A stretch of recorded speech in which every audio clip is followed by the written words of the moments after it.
Yeah, go ahead. I love Midwich. I love indoors. Like, they're the pinnacle of coordination on Survivor. And watching these top tier teams play it kind of makes you realize like how high you can go.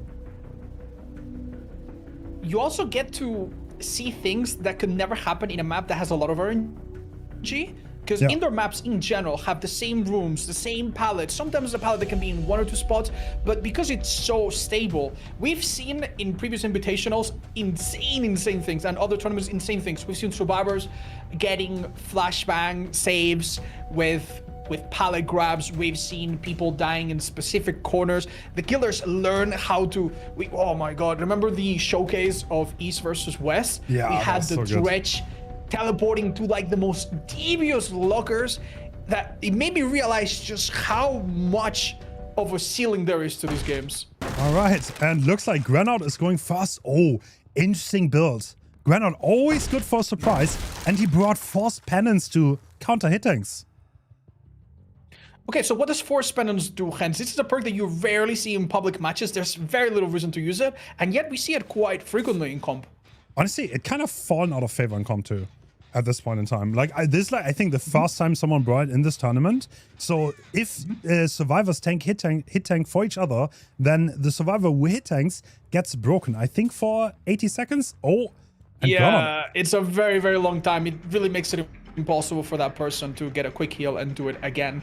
We saw Granout chase down the corridor long enough to maybe get the call out and throw them off, but now we see one of the problems with Midwich. We have some pallets that are considered very strong. There's only a few of them that are this good, but as you can see, survivors take no chances. Oh, and Marco actually predicting the movement quite well on the ambush. We're going straight back. Are we going to connect? No. So close, actually. Very disciplined by the survivor, who's now going to look to going to the window. And that's 3 out of 3 ambushes dodge. Very bold play. So the basic idea with these pallets is that if the killer is on the pallet himself and it's not dropped, they have the massive advantage, right? So that's why we saw it pre-dropped immediately. Oh, this is so bad. And now Granout deciding to leave, but he got nothing so far. No injury, nothing. And also no eruption, no ruin. So, like, nothing to come back here from this bad start. This is what sometimes we refer to as a dry kick, right? A kick that does not apply any perk and nothing other than the 5% that they normally do. And the problem here is that if we just go pallet to pallet breaking it, by the time we get it down, so many gens will be done. We do have 3 perks to help slow down the gens, one of them working passively, Deadlock, but it's just not going to be enough. We definitely need to catch someone out of guard here. Oh. And that's Zaka taking chase. He has done a phenomenal job this tourney. On Survivor, like literally my MVP, honestly. He's always had insane chases, and let's see if he can repeat it against Granout. Yeah. Well, we, for the first time, see the lack of resources start to hurt the survivors a little bit. The God pallet on the corner was gone. Zaka takes a hit, but he's headed to the other corner where another really strong pallet typically is found in the infirmary. And we already see his teammate leave and give some space, right? Yep. And the target is being switched. Virtual is taking chase. Honestly, at this point, if I was Granout, I would start getting nervous. But the hit is coming through. Great ambush. Yep. So what we've seen there is something that really cannot be done with default pig, or God forbid, the old pig before she received these buffs. We have 2 add-ons, the Grease and the Last Will, that basically speed her up when she uses her ambush to the point where it's actually a good idea to use it instead of a lunge, right? And that's why we saw her do that. Oh, and Viewer not engaging in the 50-50 goes to the back pallet, which means he's gonna die. But this is some more safe time being bought. And that's all you care about in this setting. Yeah, you come to this pallet when you know you're gonna go down, and the only thing you can do is buy a few more seconds, maybe get a stun. Funnily enough, on the killer side, we have some strong perks, but on the survivor side, we see some really goofy perks. We need to remind ourselves that there are some restrictions, and some of the strongest survivor perks are not available. Sure. In this setting, Pig is a very weak killer, and the survivors will not have access to anti-tunnel perks, exhaustion perks, or reset perks that allows the killer to pressure more and make them competitive in such a setting. Do you think we'll see a head-on by the time this match is over? We did see one on Marco, and the gem progress seems to be unstoppable. Oh, this is so unfortunate as well. this is such a bad start. Like, honestly, what you would expect here is maybe to get like 3 more hooks before end game. Like, this is quite bad. You want that fast down because it sets the pacing for the match. And in this match, yeah, the survivors are just so far ahead. The blind did happen. Maybe disorienting the pick. No, it seems the pick is on top. Ooh, are we going to see the first tank hit that will trigger this perk, which they might not be expecting? Okay, we see some value here, indeed. Yeah, some value to be gained. And now, obviously, we're not going to chase the broken survivor. We're going to run it back for Zaka. And I think he's going to be stuck in a room that is pretty bad against the pick ambush. Yeah, another pre-drop. It looks... Oh! Wow. What did we witness there, Hens? There was an any means vault fake. It looks pretty deceiving because, like, for the first split seconds, you probably think the survivors entered the vaulting animation, but not really. The fun part is that with the ambush, either way, the killer would probably get the hit regardless. So unfortunately, that was a nice try, but I don't think it could have possibly made a difference. It seems Granout is gaining a little bit of momentum back. And remember, the survivors that come out of these hooks will have a little bit of pressure to remove that trap. Both of the traps active now. Couple minutes until they pop. Oh, a door has been broken there. Interesting. And yeah, Zaka still has his hat on, and so does V1. 3 injuries to be found. Granout definitely hoping that their coordination is gonna slip up. But look at this, the last gen is almost done already. Yeah, and the killer can kick it right now. Oh, you can see how effective this perk is. They would like to heal, but they've had to wait there until 4 spendants run out. So we did see some value there. Yeah, the question is Granout gonna find one of the 3 injured survivors? He kinda needs this. Like, so far, he only has 2 hooks on the board. The last gen is almost completed, so he needs to get something here. It seems there's been too much downtime since the last hook and this next chase. They've really struggled. Oh, it's only now that they've realized where all of the survivors were. And sadly, the survivors are not caught off guard. They all have a really, really good early run. And out of the 3 survivors that he sees, he's probably most interested in Ace, which is not among them. So this is tough. Yeah. At least Marco would give a fresh hook. Is that more or less a good idea right now? Yeah, absolutely. Like, at this point, you just have to concede. Like, you're never, ever going to get more than 1 kill. You're just playing for hooks. And at that point, getting as many hook stages and fresh hooks on the board is crucial. And you want these survivors that have never been hooked before. Yeah, and this is exactly why we're seeing this attack. Oh, even though but they know this, and they actually... Yeah. Both survivors are full health. But obviously, like, everyone is aware here of the win condition. The gen is done, and you do not want Marco to get on that hook anymore.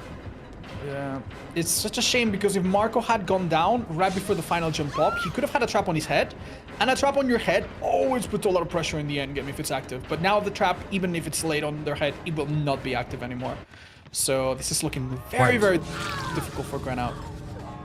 Oh my god, no way they have this ready. Oh, they actually get it, and the door barely opens. This is such a... Oh, this is only 4 stages now. This is a really, really good result. 14 praxis. Granout definitely not getting a lot here. Yeah, seems like basement is the one way to secure. Do you think there was a more aggressive way to deal with this, or should he cut losses? I don't know. It is really risky, right? Much. I don't, like, you might think... They're just not gonna slip up, you know? Like, these survivors, they're so good on coordination, and you're just basing a 1 killer. And if V1 also comes around the corner full health, then yeah, the situation is only gonna get worse, so cut your losses. Okay, so we've seen what the killer is doing, and we see that unfortunately a full reset is not possible due to 4 spendants. What is the play for the survivors here? Could Marco and V1 coordinate a rescue somehow, or is it just not worth it? I mean, you can always attempt, right? Like, okay, V1 is already in position. I think they want to attempt this. Like, it doesn't hurt unless... I mean, it could go wrong. I've seen it go wrong. I just realized Marcos, the injured survivor, has no one left behind. If he could be brought to full health, he could be so useful in getting that faster on hook with the extra speed boost. Oh, but I don't know if time allows it, really. Yeah, force pen is too much. No, they can't. They cannot hear in time. Force pen is actually getting value here. Yeah, no, actually, yeah, it did not really give us a victory, but it made this loss maybe, or this low amount of hook results less painful. I mean, survivors really have nothing to do here. I have seen Like these killers. Do you remember the pick chase Angels had in the World Cup? Yes. Things yes. can happen on the set. Things can happen on the set. So. Yes. No. And the first chase dictates everything. Yeah, it does. Okay, so a difficult result. Funnily enough, Force Penance arguably did more than most of the other perks that you would expect to be stronger. It did nullify the Survivor's ability to do any sort of comeback and scratch any kind of better result. And what we're going to be seeing in a minute is the return. We will be switching, and this time, the killer will know the win condition, but it's not going to make it any easier. Yep. Is this about the amount of hooks you expected, Hens, or? Honestly, I think we mainly seen 4Ks on the set. So really? We've seen a lot of pick players just like get that down earlier than we just seen and then run away with the pressure, because we kind of saw it. Like Grenard had a moment where he had a lot of pressure. He had one hat on, he had 3 injuries, but like he didn't find anyone. He was just running around the map. Yeah. They reset, they got the pressure back. And yeah, if that happens and the pick player can keep the pressure up, I saw 4K2, I saw 4K1, it's not that rare. Yeah, he probably at one point made the decision to go one way or another, and just a bit of bad luck just sent him into like a very fruitless navigation of the map. That was really, really lucky for the survivors, I feel. And obviously in a situation like this, you would expect, why not run information perks? But the thing is, most of the times you know what survivors are doing and you just need help slowing down what's happening in the background, right? That's why we see that some of the common perks are things to delay healing and to send them on a bit of a goose run, finding totems. Maybe do you think we're gonna see a build like that that's gonna be more totem based this time? Yeah, I think so. I would expect Ruin. I think what Renaud had there was a very defensive build, which he likes running. He likes running defensive builds. He plays it more safe. And yeah, Ruin can do massive damage on the set, so I would be surprised if we don't see it. Like especially if you have like pick traps on, you get like 1 or 2 injuries. You can create pressure where the survivors, they cannot possibly continue working all of the generators, and that's where Ruin can become very valuable. Has there been any other perk so far in the tournament that has stood out other than Secret Project? Anything else that you would not expect to find in a match or two? Turn back the clock pop, which is like a very odd combo. You cannot use both, right? Like you can only use turn back the clock on non-regress gens. But there were killers who bought both of those perks, and I was very skeptical at first, but it got so much value. Wow. What is the general consensus then? You pop the gen first and then wait for a turn back the clock, or the other way around? Or do you look for 2 different gens? I mean, sometimes you just can't use pop. How are the killers using it? You cannot physically go to a gen and kick it, because it's like that's so much time investment. But turn back the clock, you just have to go anywhere near it and look at it for 1 second and it starts regressing. Can be really... I would be surprised if we don't see it today. Oh, is the razor wire really a common add-on? I find that surprising. Do we really see razor wire being used? Sometimes. Okay, so who do we expect to be playing a killer? Is it going to be Zaka 100%?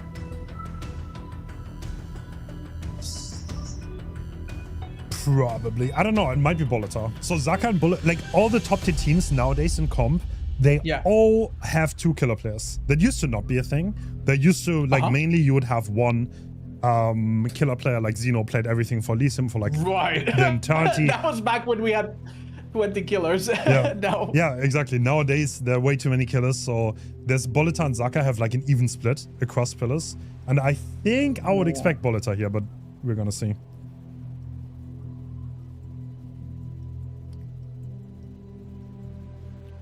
All right. Okay, and it's time. We have another Cook and Quiet head-on. I'm looking forward to seeing that. And you were correct. We do have some totems, not a whole totem build, but the usual Ruin and Undying, which is gonna... Actually, Undying getting quite a lot of value here in Zaka, pretending to drop off. Is that gonna work out for him? So close, but this is a pallet drop, right? Yep. Oh. Wow. Honestly, Almost. Yeah, go ahead. this is a really good start for Zaka here. He pressured 2 survivors. The pallet there did not spawn, and Magic is going to be stuck behind this one. Yeah, this is going to be Now, we fast. need to point out that this is a new thing, by the way. This is not used to happen. That pallet there used to be guaranteed, but there is something going on with some of these indoor maps where some pallets now are maybe more likely, at least 1 or 2 will not show up. Yep. This is already a better start than one we had earlier. Yep. Oh, is that a hit? Yeah, that's a hit. Oh, Magic got so unlucky. We also saw that in the first room, if you notice, on the last game, where the survivors go into, there was also no pallet in the spot. And yeah, that first down is gonna be a basement. No, he's choosing the painters section. Oh, damn. The painters is not gonna hit that gen that was nearly completed. He actually chooses against the painters now. Maybe figures that they don't have another gen that's even moved. They do, but obviously the killer has to guess. Yeah, there might have been a prediction that they tripled the gen. They didn't. They used Bardic Inspiration though. Ooh. Yeah, how interesting. We did see one totem go, but it does not seem like they are aware of the second totem's location. Because we did see 3 survivors on a gen. Alright, and Swatter taking chase here. He needs to make this last, so we cannot give fast downs. Otherwise, this is going to be over really quickly. This, I don't know, correct me if I'm wrong, but I think this first hit is basically unavoidable, right? Yeah. Alright, unless we can sneak behind the piano and...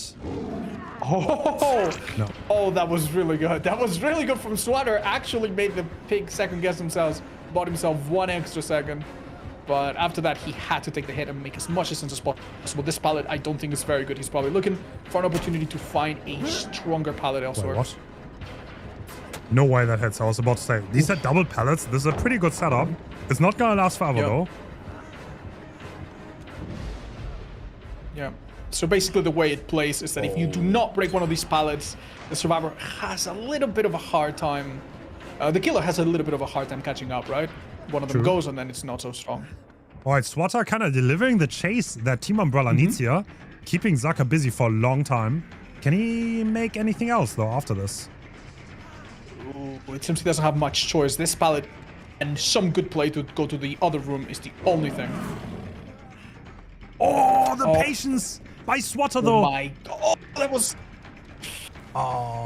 This is... but I think they're dead. I think they're dead. Okay. Alright, so this is like... that's a little bit of miscommunication. I would expect them to be able to communicate this better. That there's no pallet here. But obviously, if you're on chase, that can be really hard to actually like take in all the information your teammates tell you. And if they're like, yeah, the pallet 1 is gone, like you might have forgotten that 3 minutes later. Yeah.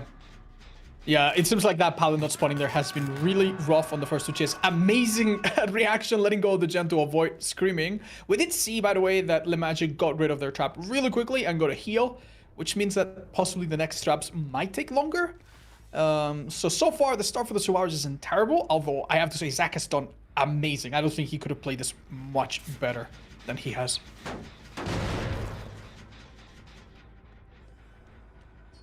Yeah, Choosing absolutely. not to commit to Gren out. I mean, Team Umbrella's kind of on the back foot right now. They do have Gen Purse though, but like they cannot give many more hook stages at this point. So like the last match, by the way, had 2 fresh hooks, and that means you kind of don't want Hardwell or Grenard to get onto the hook anymore, because otherwise you could only give 3 stages here, and that's why we see Magic go for this unhook here. Oh, and he gets it for free. Oh, I mean, 1 hit for it, but this is still way better because now Grenard and Hardwell can both do gens. Oh, that is an incredibly disgusting last-second body block there. Okay, this room, honestly, one of the most fascinating ones to play. Oh, Magic. Is he gonna make it back? He reaches the pallet, at least. No shot. Does not drop it. Oh, you could tell he was looking between the bookshelves to check for the killer. To be honest, Zaka still is pretty far away from those 4 hook stages, so the last gen is already 55% here. this Umbrella's honestly on the way to make this happen. Yeah. Against them, though, is the fact that their survivor that will come out of the hook will have an active trap if that gem pops. And we still have Swatter going around, possibly looking for their third or fourth search by now. Yeah. So what Zaka wants to do here is... Yeah. If... Zaka wants to get a chase on a fresh hook survivor, and that's exactly what we are seeing here. Hardwell not going for that unhook, even though he could, because he knows if he gets on that hook, it's over now. Yep. And this killer's not gonna let you go. Alright, Granard. This is the chase that matters. He needs to have a good chase. This is really bad. We start the chase again in the same room that does not have a pallet. And I think Granard cannot avoid a hit here at least.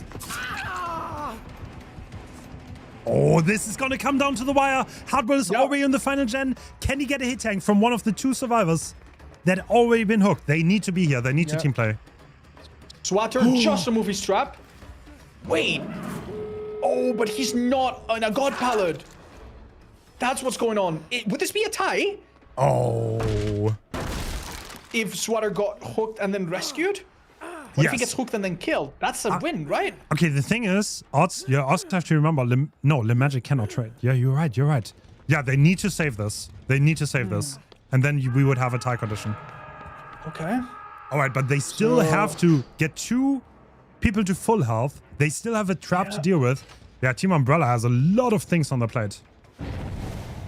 Zaka, I think, is trying to maybe catch a whiff of that ace that is definitely running around removing his trap. Yep, there he is. It's so unfortunate that no one left behind is on the one survivor that cannot use it at the moment. That is a full health survivor. I mean, they still have to... The Magic still has the hat on. Granon is still not healed. They need to coordinate themselves, and they need to do it right now. Yeah. And a trade to buy time would not work for the survivors. No. If they trade with any of the survivors, that's an immediate loss. They have to rescue Swatter, no one going down and on a hook afterwards. And they have so little time to make this happen. Oh, is nobody there? No. They're still injured. It's over. They didn't manage to do it. Yeah, I mean, he's... Is it possible? Wait! Yeah, it's over. Wow. We need a miracle here. We need a miracle here. If the Magic gets picked up on hook, it's over. And the flashlight. Oh my god! No. No!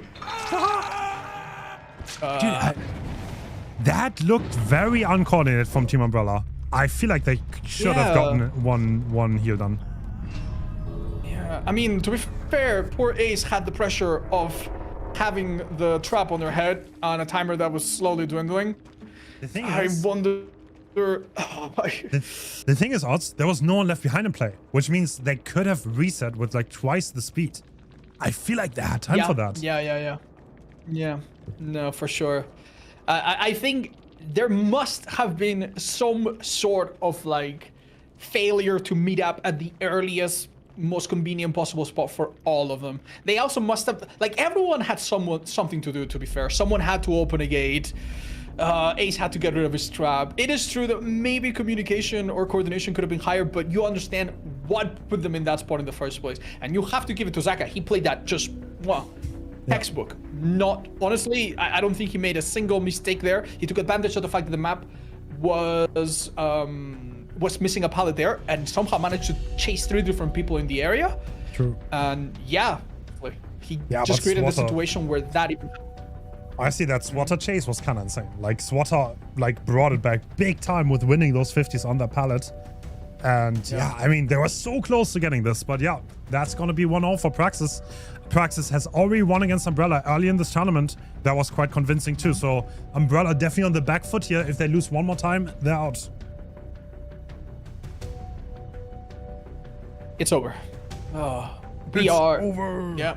We are in a best of 3, so Umbrella has to... Oh, are we gonna see them play killer first? Is that what's gonna happen on the Dredge set right now?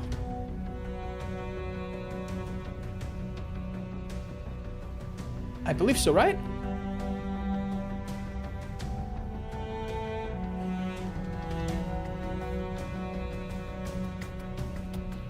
Either way, I'm excited. This I is personally... Dredge. This should be Zaka should run it right back, I think. That's what I'll expect. Well, Zaka, despite being a master of all trades, there are a few things about him that really stand out, right? We know his ghost face is very infamous, and I think maybe up there is also the fact that he's really insane with Dredge. Yeah, true. I think we had the pleasure of watching him in a previous tournament. Oh my god. Do you remember? It was a DVD. It was a DVD. What do they call again? Community Cups? The Community Cups. Dude, yes, and we got to... I missed them, yeah. Okay. I'll DM you about that sometime in like a month, but... Yeah? Yeah, we gotta bring them back. I absolutely agree. We gotta bring them back? Yeah. It's 4 hours, like bash, games, you know? Dude, we gotta bring them back. Yeah. That was good. That was good. I think of that as like my young years, even though it was Same. Like... It was like 3 days ago, probably. Same. Plans are already being made, but yeah, we're gonna see. Yeah. No, I miss them. Yeah, I miss playing in that. It was like... It was a good... it was not at the highest level with every team being absolutely stacked with high-level players that play 23 hours a day, like what we're watching right now. It was laid back enough and had a bit of variety enough that someone that doesn't play as much in high level like myself could play in there and had a good chance, you know. It was fun. It was so fun. Not like you didn't waste like all day. It was like 4 hours. Exactly. It was very fast as well. Yeah, it was like the fast food of comp. It was so easy to consume. Like we're gonna talk about that later, but that's okay. Yeah, it was great. We're gonna what? That's an interesting build with Ruin Undying and Eruption behind it. Okay. Right. So this reminds me of the old times when people would run Pop Goes the Weasel and Ruin, just in case Ruin got taken care of. So what this tells us, by the way, is that Ruin Undying is very powerful, but that the killer expects it to go away at some point. And obviously that means that this is a match that is expected to last a long time. No way! Okay, surely this will not happen twice. Granout is such a demon. Getting into that position by yourself and then winning it, crazy. Yeah. So basically, if you don't know what Dredge does, Dredge can teleport, right? But anytime he leaves behind his little shadow, he can teleport back to it and be in 2 places at once, so to speak. And in a situation like that, it is 90 or 95% favoring the killer, unless the survivor really gets in their head. And we had Granout do that twice against a killer of Zaka's caliber. That is not easy. Oh my god. Do we see like a restart from the previous set, but this time Zaka's on killer? This is quite a bad start for him. But unlike Granout, he has a build, I think, that allows him to come back a little bit more. Yeah. Because he can harass multiple survivors and Ruin is going to regress these gens, going between them back and forth a few times and getting a few pallets out of the way, it is a little bit more viable than if we had a build that was all about hooking, right? Ooh. Okay, this is one of those situations where once the pallet comes down, the survivor gets absolutely trapped, and this should really favor the killer. And this time, Zaka converts that into a hit. Well done. Swatter, you need to carry just like you did earlier. Zaka, yeah, playing hit and run here. He is switching targets, getting rid of those locks and also destroying some pallets. Now, funnily enough, we don't have Sloppy Butcher, but we have brought something that can apply Mangle. Once Nightfall happens, and it's always going to happen a little bit sooner if there is a... Ooh, nice hit. If there are people injured, anytime the killer hits someone healthy, they will apply 3 status effects at once. Hemorrhage, Mangle, and Blindness as well, which is interesting. What do you think of the Magic's build? This is absolutely insane, by the way. Yeah, he has a lot of Perks going. Oh, he actually greeting that is kind of devious, but yeah, he's gonna get punished for it. Yeah, this is very difficult. We have Cut Loose. I've never seen Cut Loose in action in a setting like this before. Oh, we had a hook right there. Did Zaka miss it? Or I think he wants to hook on that then. It's probably about like that makes a lot of sense. Getting good hook positioning, but yeah, the progress is being done. So Granout is stealthing for the unhook. Swatter and Hardwell both have gens that are almost done. And this is the first Nightfall. Yeah. We can see there the effect of Nightfall also reveals survivors, but the killer cannot teleport to any locker that's too close to the hook. This will be a hit on Grenout if it goes well. But I would expect Zaka even... to try to tunnel here. So like the thing about this set is that is like you need one survivor out, because otherwise you will not be able to hold the gens. And Dredge does so well at stalling on Midwich in the setting once one survivor's dead. But if you leave them alive, then oftentimes the Dredge only gets like 4 or 5 hooks. Okay, well, we see the gens are not taking a break in the background. You were correct. It seems focusing on the magic has been the play. Grenout walks out with all the status effects, which is probably gonna buy a little bit of time. Ooh, what a basement here is nasty, because it is easy to teleport to the hooks. Sorry, to the lockers right outside. I'm kind of surprised that the magic did not go to the pallet. I mean, it's not completely safe against Dredge, because Dredge can obviously lose, like, trap them behind it and use Night Shot, but... Oh my god, you see how close that swing was? Yeah, Grenout once again. No way he wins it again. He does! Can't win anything, though. Oh, that was really good, though. He probably bought as much time as you can. Let's see what happens here. Nightfall is over. Coming a bit too late out of basement. And I think we're about to see what you just said, by the way. We're going to see him outplay this God Pallet. But, oh, the survivors are waiting by to destroy his remnant. Yeah, that is something you don't see every day. Oh my god, he won that mind game. But he didn't hit the magic, and the magic is still stuck on that pallet, so we can run it back. So the question is, I was about to say, are we going to get cut loose value? Oh my god! Oh my god! The slow vault into breaking of the remnant. That's crazy. No way he did it again. I cannot believe what I'm seeing, dude.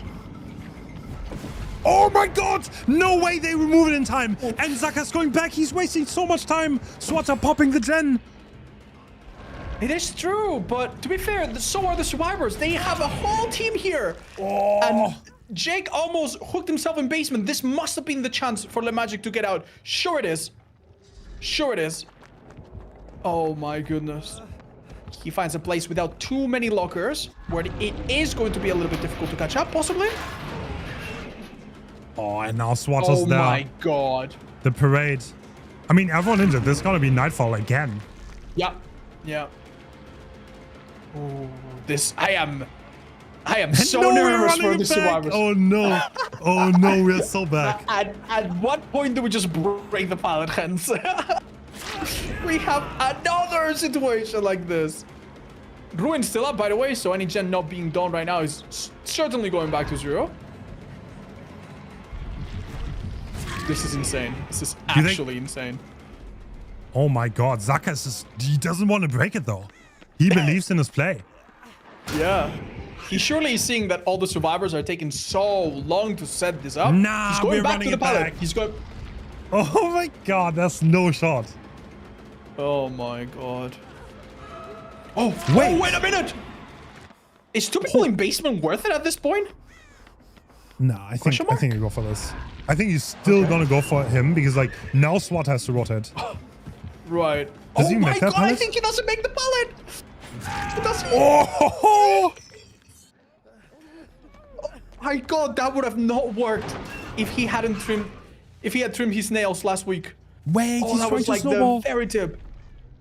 Oh, that's quite a bit of time wasted though for Zaka. No, they can at least get 1 reset. Yep. Well, you did stress the importance of putting yourself in a 3v1, and did Zaka work hard for it? Oh my god. What a ridiculous match so far. Oh my goodness.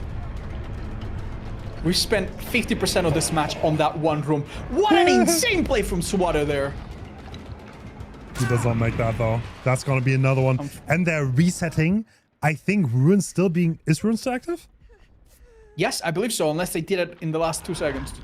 Yeah, Ruin is still active. And dying as well. Wow. Well, luckily for survivors, they at least have reduced the amount of people injured to 0. Swatter is on the ground dead or in the dying state, and that does not speed up the counter. So right now, at least the next nightfall is going to take a minute. So general rule of thumb, the moment you go 3-1 on a dredge set, you're not going to get another gen done. It's almost impossible. Because you get so busy with like healing, resetting, and like getting the saves takes so long that it's really hard to keep the pressure up. So that is fascinating. Do you have any insight as to whether or not they should look for these totems? I mean, you kind of have to. Okay, fun fact, I'm pretty sure Dredge is the deadliest killer in comp. I don't know if you know this, but he is. Yes, the stats have come out, yes. Which is really funny because a lot of people think he's not that good outside of comp. But this map is his little playground. He is so comfortable here. Everything is so engineered for him to hold 3 gens and to find people. Let's not forget that in Nightfall, you also get heartbeat, killer instinct around. So, yeah. And now, Hens set a timer for 15 seconds. Yep, 15 seconds of endurance. Oh my god. Let's see what Swatter can do with that. He needs to get a good pallet drop here somehow. Yep. Oh, body block! Oh my god, that was a chess match happening in the heads of these 2 players. Yeah. And it is checkmate for our poor Swatter Adam player. Straight back onto the hook, and I think Granot is looking for the totem. Oh, they don't know where the totem is. No. That's so unlucky. One of the no way! spotted. That's so ironic. You know where the totem is they're looking for? At the spot they spent like half the game at. Yeah, I noticed that, but I thought that was the one that they finished. No, it's not. It's not there. Oh, Hence, no? that one is the one they did. It's in the opposite reflection, so it looks like it's that one. No, it's in the opposite room. But it does look like it. I also noticed. Wow, it seems that you were correct. Wow. Like, it was so hard to kill Ace, and Adam has just been relentlessly murdered out of this game, and it generally does not look like another gen's gonna go. That is so unfortunate. I mean, at this point in time, the pallets have been depleted, the god pallets are not there anymore. Yeah. Is this a... Oh my god! Is this a result that Umbrella can match when they play killer? I mean, deadliest killer. This is pretty normal to 4K on this. I mean, like, if you ask comp players, they're like, nah, it's 5 status. But like, on average, I think the result is a 4K. Yeah, this is probably the most average result. Damn. Well, that's definitely... I don't care if this is the average result. The way we got here was anything but average. Have you ever seen something like that? It looked so unusual. Oh man, I love that we had 3 people in the nursery. Yeah. Oh my god. That was really fun to watch. Very entertaining. Granot taking the final chase of the match.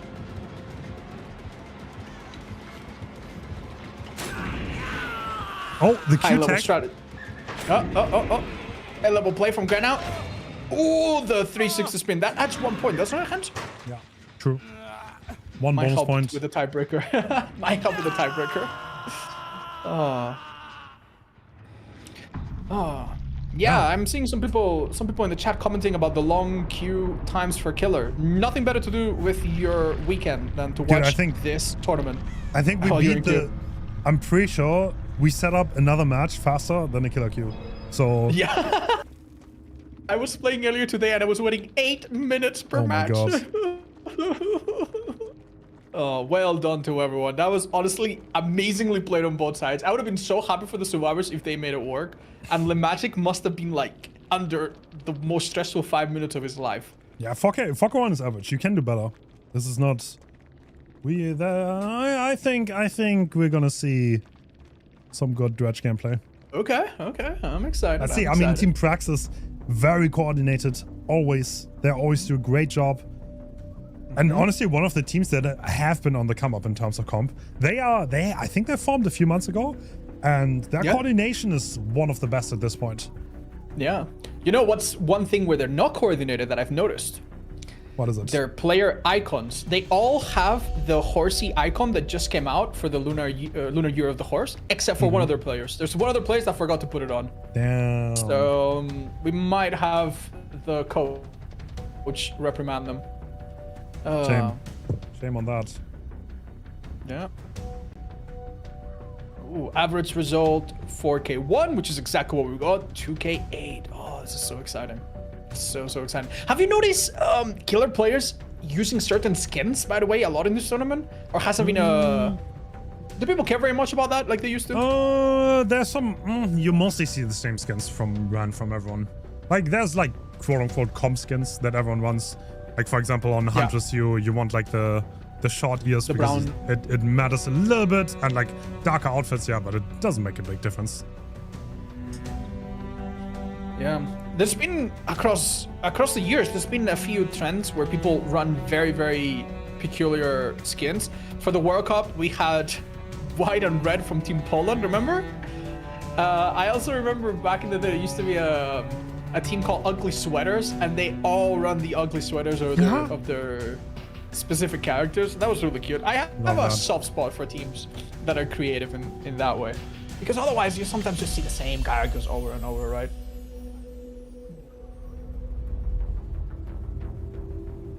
All right. Yeah, Invictus already in the finals. Today we're figuring out who's going to join them in the finals. So the winner of this match... When will we see the finals? Is it next month? Is it next year? No, it's tomorrow. Tomorrow we're going to be back, best of 7. Today we have 2 matches. We first obviously have Umbrella vs Praxis, what we're watching right now. After this, a best of 5 between Elysium and the winner of this match. And then that's it. And we're going to come back tomorrow for the Grand Finals. And tell us about the prices, Hens. How many $5 Steam codes do they get? So the price pool for this tournament is $3,000, which has been partially fundraised, partially I put it up. And also Behavior also give Community Cup style. There's, I think it's 60k UE shards for the winner, for each individual player of the winner. And the second place also gets some. You remember when we got our Era shards from the community cups? Yes. Dude, and I had a pop-up that was like 90,000 shards, and I still have that screenshot, dude. It's like one of my most that felt so possessions. Good. I'm so glad you also love community cups. That was such a cool thing, honestly. That was great, dude. That was great, man. We're gonna be in the retirement home, you know, probably next year, thinking about that and reminiscing. You know what's funny? Oh, man. In the finals, we played Umbrella is kind of the predecessor of the team that we played against in the finals, which is kind of funny to think about. Right? No, oh my god, dude. You guys, I don't know who had the most unpleasant match that time. Me playing twins against these guys and being like overwhelmed AF, or you guys playing against a Skull Merchant. Oh dude, I don't know who had it worse. Yeah, good times, good times. Yeah, but until then, perfect. Good stuff. Also, can you pause the stream? I need to make food. I will tell everyone to stop what they're doing. Guys, stop. Yeah. Food break. Why do they keep calling Ward Bolitar? It's one of these players that goes by multiple names, guys. And I asked Bolitar what he wants to be called on stream before the tournament started, and he said Bolitar. So now I'm gonna say Bolitar. Yep. Okay. Ooh. And we see Swatter. Oh, odds. I see a very spicy Perk that might change the fate of this game. Oh, I notice it. So we have Dragon's Grip, a Blight perk that applies insta-down if you touch a gender the killer kicked recently. Yeah. So that's really interesting. We also have Eruption, which we saw earlier, although it didn't do a lot. And the add-ons are really interesting. We have the Dole that will extend the duration by 20 seconds of the Nightfall, and then the Fallen Shingle. That is so surprising to me. The Fallen Shingle makes it so that the Nightfall happens faster anytime you're in between using your power, right? Yeah. This is actually a little bit of the comp meta, in case you didn't know. That has been invented, and like now you sit in the locker early game because you just want to get that first Nightfall to get more pressure up. So Hens, can you explain why Nightfall is important? Why is it important to trigger it as soon as possible? So the faster teleports just make it so much easier for the Dredge to get pressure. Obviously, no heartbeat also makes pre-running harder. It's kind of like playing against Dredge on hard mode and can disrupt the coordination of the survivors quite severely. We see the Dragon's Grip sadly does not apply there because it was it's still on cooldown. And it's almost like survivors have guessed it or got unlucky because so far no one screamed from it. Oh, how interesting. We have corrective action. Ooh. Just in case your teammates are noobs in the tournament, Yeah, in case they struggle with skill checks. Oh, do you see how interesting that camera placement was? Okay. Oh, sadly, no Dragon's Rip here either. It's still on cooldown by a little bit. All right. Okay, and we see that Killer Instinct. Oh, Swatter is having a hard time here, I'll be honest. That's great coordination coming out from Team Praxis. Always pre-running the killer. Yeah. I love to see the really unusual perks that survivors bring. This palette here is missing for some reason, and that is to the killer's benefit. All right, I mean, there was the fast tag thanks to the Nightfall. No pre-running coming out from V1, and he's kind of like stuck in a pretty bad spot here. Does he make it to this room? It is a little safer. Oh, there's no path either! Oh my god! V1 must be feeling pretty betrayed right now. That is so unfortunate. It almost seems like the person with Windows of Opportunity really has to call out the unusual spawns. This is something that did never happen before. But hey, we're not complaining. It's getting the action going right now. True. So that's the first down of the match. Nightfall still active for a little bit. And yeah, no gen being done. So Swatter's still very well in this. Yeah. Compared to the previous match, however, we do not have Ruin. So all of this time, the gens that have been touched, they will not really be regressing anytime they're not being actively repaired. So I think so far we do have a lot of progress across many gens, even if we don't see it all at once. Oh. All right. Now, are we going to see a very similar strategy here? Okay, interesting. V1 not interested in waiting out. He could have just like had a standoff until his PT is over. He chose not to do that. I guess he gets a little bit more distance with the haste. Yeah, once again, we find ourselves in library, a very interesting loop where a lot of 50-50s have to be won and lost. Oh no. V1 not in Germany anymore, I think. He's in Poland now, which means that extra 10 MS does make the difference here. Yeah, some of these players are used to playing cross-continental ping, but many of them, they would not have a player. Wasn't V1 that lived right next to the servers? Yeah, he does. Yeah, now he doesn't anymore. Poor guy. Oh no, damn. Well, we need to crowdfund him a new rental place so he can move back. Yeah, gotta move to Frankfurt, buddy. Okay, I have to say, I'm very surprised by the fact that Dragon's Grip... Ooh, there it is! Finally triggers! True, but on an injured survivor. So in the tournament setting odds, what you might not be aware of, they will time Dragon's Grip. So they will roughly know when a gen has been kicked, and they will not touch it for that duration. Or they'll touch it with an injured survivor to deny the value. I mean, true. at the very least, I guess it kind of works as a budget for penance, I suppose, where a person that is injured... Oh! The fake out! Oh my god. That could be so worth. If he can get back onto the tunnel out fast, and having an extra slug could make the difference, Oh, he's getting greedy. Oh my god, he's using the Nightfall here. Okay, interesting. Oh, that one was so powerful there. Oh, a bit of a weak room here for Claudette, sadly. Oh, look who's there! Oh my god, that's the Nia in the background running away. I'm pretty sure Swatter will also be aware of this.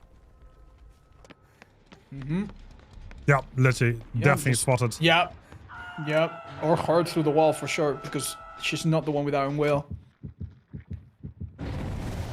No panicking though from the Survivor team. They seem to be doing gens, and I think the important target has been located. All right, so same palette.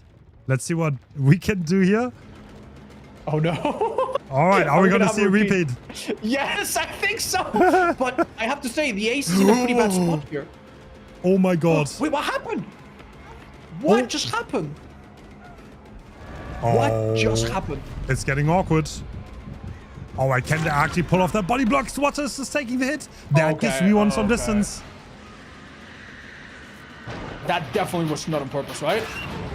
Right, actually, Swatter abandoning the tunnel out now. Oh, this might just be the beginning of the end odds. I don't know. Oh man, you hate to see it, but in the background, Marcus has been working the gen this whole time.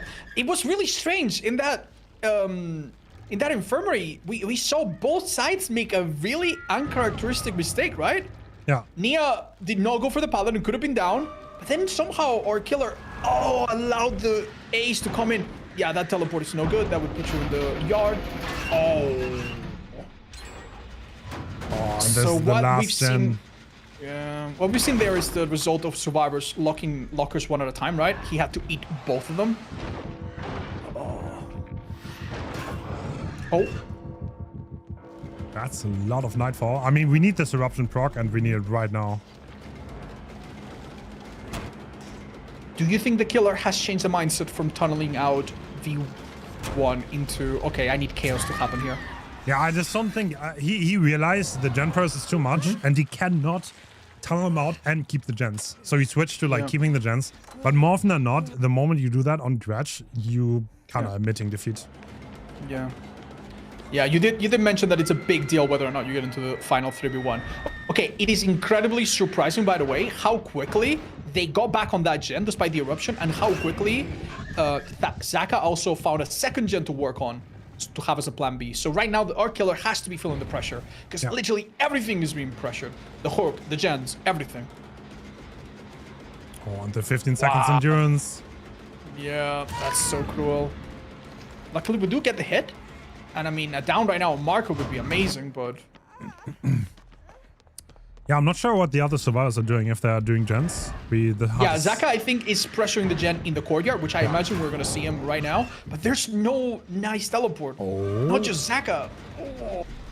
Zaka kind of stuck in a bad spot here, though. And now Dragonskill gives some info. Swatter knows they're back on that generator.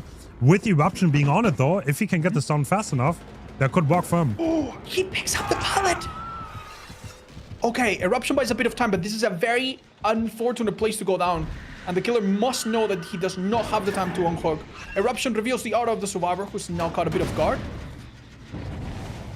Oh, sadly, this does not apply any perks because they are both on cooldown. And it's so good that they have Marcos here as the person that's taking the risk.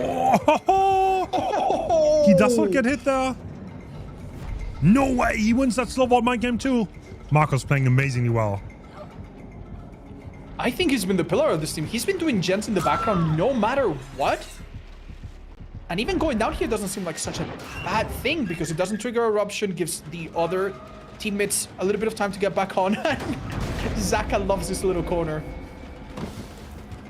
Yeah, Marcos had a little bit of a rough game against Elysium, so it's great to see him back in full force. No way. Wait. That was so close. Swatter is kind of cooking right now.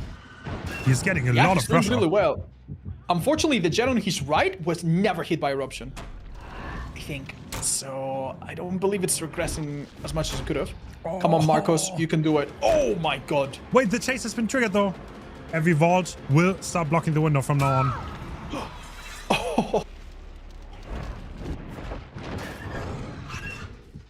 Are the survivors overextending here? Oh no. What? Do we not want to go for Marco here to get them out of the game? Or do we believe we don't have time for that? Oh my god, did we cast a curse it by calling it over? Because this does not look over at all. Death of Nia right in front of him! This is a kill! Oh no! Oh no! So right now, if our killer Swatter converts all of this pressure into 4 kills, we will be looking at a tie. I think. Which would mean we would go to the next set. If it actually ends up being a tie. Yeah, everyone is injured. Marco's the only one standing. And yeah, I think it's over, no? It's over. No. Wow. I don't know. They're... Yeah. Yeah, it's over. The fact that it's nightfall is just so sad. Yeah, I thought, I'm going to be honest, that last one was 90%. Multiple survivors injured. Yeah. Nobody dead. That looked unwinnable for him. Yeah. He had so many places to make choices, and somehow he made all the right ones. Holy. Oh, including grabbing Claudette for a stylish finish. Oh my god, slow clap for Swatter, who had a really tall task and absolutely delivered here. Wow. Very, very impressed. Damn. Amazing stuff. Dredge. Most deadly killer. Jeez, Dredge strikes again. Yeah, Okay. honestly, So compared to Pig before, this was like this kind of comeback. Can you imagine this kind of comeback on Pig? Like, no how chance. many add-ons and perks would you need? Not all the perks and add-ons in the world would let you do this. That was genuinely incredible. And the survivors, honestly, I can't really say they did anything wrong. Like, Marcos did so many gens in the background. They split so effectively. Oh man, the mistakes they made were really not that obvious. You think maybe Zaka should have not gone into that corner? What's that? It's really hard to say, but this is just cleanup now. all right, so what happens now is we are gonna go to the third set because this was a draw. They performed the same. Yeah. And if the third set is won by Umbrella, then we return to this and replay it. Yeah, because then we would have one tie, one win, one loss for each of the teams, right? So best case for Praxis, they win the next one and they go on ahead. Oh wait, Odds, he needs the fresh hook. I just realized. Uh-oh. Wait. Oh my god, if Zaka bleeds here, no way he's not gonna get it. Oh no. Okay, so Nightfall is happening very slowly. And I don't think you're not getting Nightfall. You need to find it. Wait, that would... Oh, Zaka's on a completed gen. That is such a devilish play. No way Zaka's gonna make the play of the tournament by just dying in a corner. That is ridiculous. Nah, bro. That sucks. That sucks. That is actually so unfortunate. Okay, so our killer Sweater needs to get out. There's no shots. Yeah, 2 people bleed out. No, get your bloodhound smelling skills out and sniff him out of the ground. Dude, he could literally be anywhere. Oh, he's so far. That's it. That's it. Do you think he realizes? He realizes. Yeah, they never got hooked. No way. So that does not count as a fresh? No. Well, that's so sad. Oh, so that's it for Team Umbrella then. Yeah. Actually, I did not realize. Oh my god. Okay, dudes. Let Team Umbrella go out of the tournament with a solemn wave and hug from us. They fought so hard, dude. That hurts. That's like losing by like, I don't know, the smallest technicality. Oh, Swatter did so good. He must be devastated right now. And we do not get to see a Wesker set. Oh, damn. Oh, I'd love to see it. Would have loved to see that. Oh, well. I mean, he could have... I feel like he could have... Nah. Oh, it's so greedy. I feel like he could have gotten that. He went for the phone and then he paid for it. I mean... what can you even do, man? What can you even do, man? Yeah, unfortunately, guys, sometimes the win is massive, and sometimes the win is by the smallest margin. And you have to draw the line somewhere. Keep in mind, we're already in the loser's bracket, right? It's not like you lose one game and you're out of the tournament or anything like that. Yeah. At some point, you have to draw the line somewhere. Just to give you context why this rule exists, because there was like a big meta in comp where you slugged everyone on Nurse, and it was like the meta was not to hook anymore. And to discourage that and make it a little bit more about hooking, there's a rule that you need to at least get the fresh hook if you want the full points. Yeah. And yeah, obviously, Swatter knew this going in. I mean, he took the risk now. Yeah. Guys, I understand some people do not understand why this counts as a... Why this seems so close and yet it's still a loss. Just keep in mind that there cannot be rules for every possible scenario. Any rules that you make are going to have one or two scenarios where they are pushed to their limits, right? And this is maybe one of them. And we're going to go ahead with that.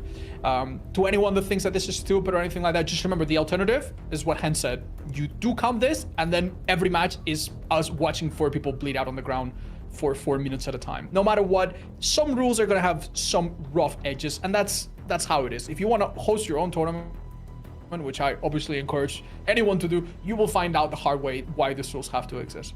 Let's just be grateful that we got to see such an insane match, even if it wasn't the result. I mean, it kind of sucks when things get decided by such like we were cheering for him, right? We would have loved to see a third one. Yep, he got the comeback.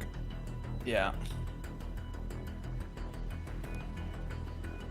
either way, that is an insane result considering the sheer amount of teams that are in this tournament. Just being in the final 4 or 5, I think is incredible, and already puts you on the Mount Olympus of DVD players. But yeah, thank you for understanding, everybody. And thank you so much, Hens, for noticing that. That was such a... I didn't realize. I would never found Zaka there, dude. Honestly, like, it kind of sucks, right? Like, you don't want that to decide a game ever. He did such a great job. I feel like he did the hard part correctly, and he might have not been aware that, like, he has to actually outcome. So lucky, man. And now we don't have technical difficulties because the winner has to play again. We are giving them a little bit of a break. So we're gonna be in game in like 5 minutes roughly. Yep. And in the meantime, Hens is gonna tell us about his favorite vegetable sandwich. What was that vegetable that you love eating that everyone had an issue with, Hens? What was it? Wait, do you go away? Oh, do you? No. Sorry, say that again. I had to do some stuff in the background. Yeah, what was that one vegetable that you said you really love that everyone had an issue with? Was it radish? Radish, yeah, I loved raw radish. What is one weird thing that I like that some people don't like? Have you ever had Marmite or that product from Australia? What's the other way? I think I tried it once, but it was pretty bad. You don't like it? Oh, I like it. The reason I love radish, by the way, is because we used to grow that in our garden back in the day. Oh, now it's like such fond memories of like just picking that off the ground, cleaning it up, and then eating it. That's so it kind of brings me back. Oh, damn.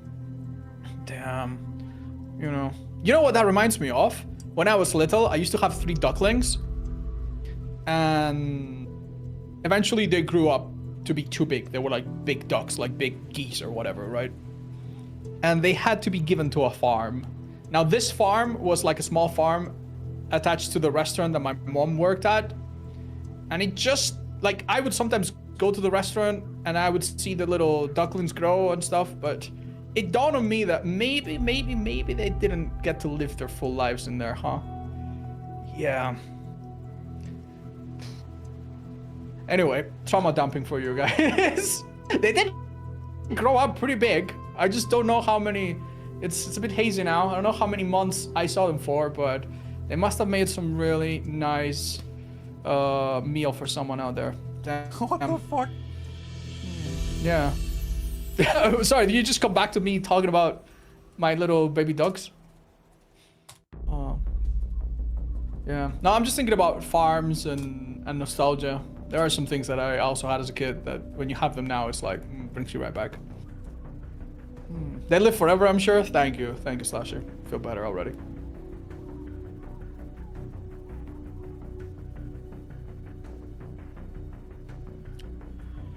Oh yeah, the name is Vegemite, that's right. It's so delicious.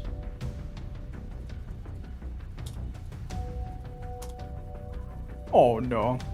Yeah.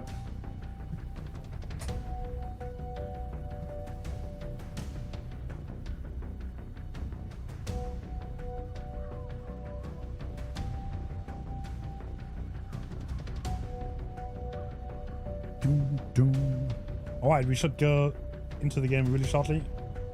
Amazing.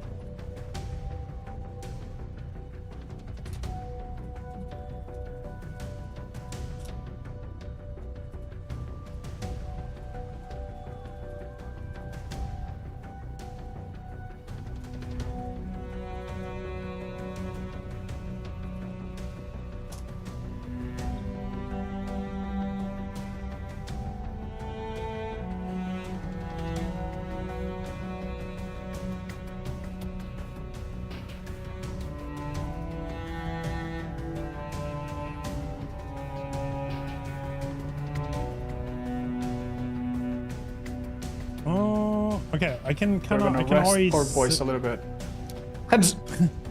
Okay, so I can already say what we're gonna see here. We will see. Okay. What can I say it? Yes, I can. So we start off with Demo and ARP, also as resting place. Ooh. Then we're going to Cenobite Dead Dog. We're gonna go Dredge Midwich one more time. Then we have Mastermind and lastly Go. Oh, best of 5. Let's go. Okay, Ghoul is definitely something that I have no experience commentating before. I don't think I've watched some, but I don't think I've ever commentated a Ghoul match. I'm gonna let you definitely take the reins for that one. We've seen so many Dredges right now. Funnily enough, the ones from today really felt unique, so I'm very grateful for that. I feel like ARP, I feel like Demo is quite an old comp thing, but Azeroth's resting place? Did I hear that right? Yeah. It's not Wretched Chop anymore? Wow. No. Oh my god, we saw Zaka. Wait, this is Zaka. True. Let's see if he did it again. So last time we had this earlier in the tournament, and what Zaka did, he actually portaled every single gen on his side. He portaled every single gen on the side, activated them, because the other survivors obviously are stuck on the corrupted side. And what the survivors did, they actually waited on the other side. So they did nothing while Zaka got setup done, and he completely dominated the game. I think, wait, wasn't it 4K3? I think 4K3, if I'm not mistaken. That's insane. That's like the kind of strategy that is so... It's so like simple that you would think a beginner would be doing it, right? Like you would think like it's so smart. Oh my god. I can't believe that worked for him. Oh, I'm super pumped. I also love Xenomorph matches. I think they are some of the most enjoyable ones. It's one of these killers that also comes down to like very accurate play from the killer. And some of the other killers that we see, the killer has limited, it's more about the macro decisions, but they have limited power in chase, and it's all about getting them rid of resources. But with Xenomorph, you need to be so accurate, and there's so many opportunities to go for hits if you want to risk it. So I'm looking forward to each of them. Wait, no, Xenobite, not Xenomorph. Oh, not Xenomorph? Oh, no, sorry. Okay, Xenobite sucks then. Nah, I love Xenobite as well. Okay, we're switching to a correct screen now. One second. That's the one we just saw. No, Xenomorph is great, but Xenobite is arguably just as fun to watch, and also a very difficult killer to play well, and an insanely difficult killer to play against coordination. Oh my god. We're gonna see if Zaka can once again bring back the 4K. Hold up. I think we're struggling to get on the right scene. Hopefully the match has not started yet. No, they didn't. Don't worry. Okay. The producers in the spectator slot, but it's probably the. What happened here probably is the referee didn't close out the last match, and then the bot does move on to the next one. Yes. It's like if you want to like automate things with like programs and stuff, you will always run into like wild issues, and you need to know how to use the programs, and like it's like there are like a lot of things you gotta consider, which is like obviously better because then you don't have to like manually do everything, which is like so much work, but it can lead to some. Do you have a rough estimate of how many volunteers and staff are helping with this? I think it's getting bigger every time. Yeah, I think we have like 20. Like if you include everything, like I think like 20. It's kind of crazy. Like there are like there's 7 people on the staff we see right now. There's one producer, one one person, Rue, who's responsible for the bots. We have referees for both sides that are responsible. We have someone responsible for scorekeeping and someone responsible for coordination with the teams and making up the lobbies and stuff. That's kind of crazy, like the amount of things you have to do for such a tournament. And like always, but it does allow us to commentate from match to match really quickly, and this all things are to the very little downtime. And we have no delay. We can extend the one, but we can talk to chat. We can do everything we want. Like that's just cool, you know. Like we are not like on any delay at all.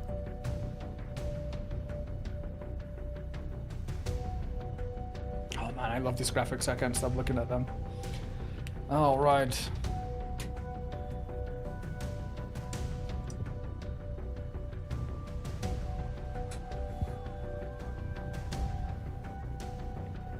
The reason why I don't think we ever updated the scoring. It's true right now, people moved away from the bleed out rule. It's not like the normal thing in a tournament anymore. But when I made my first Invitational, the meta was to hard slug on nurse. I was like, hell nah, bro. I'm not watching that. And to discourage like bleeding out and like making that like part of the normal gameplay. It was so sad. I always say like you never want a game to be decided that way, but yeah.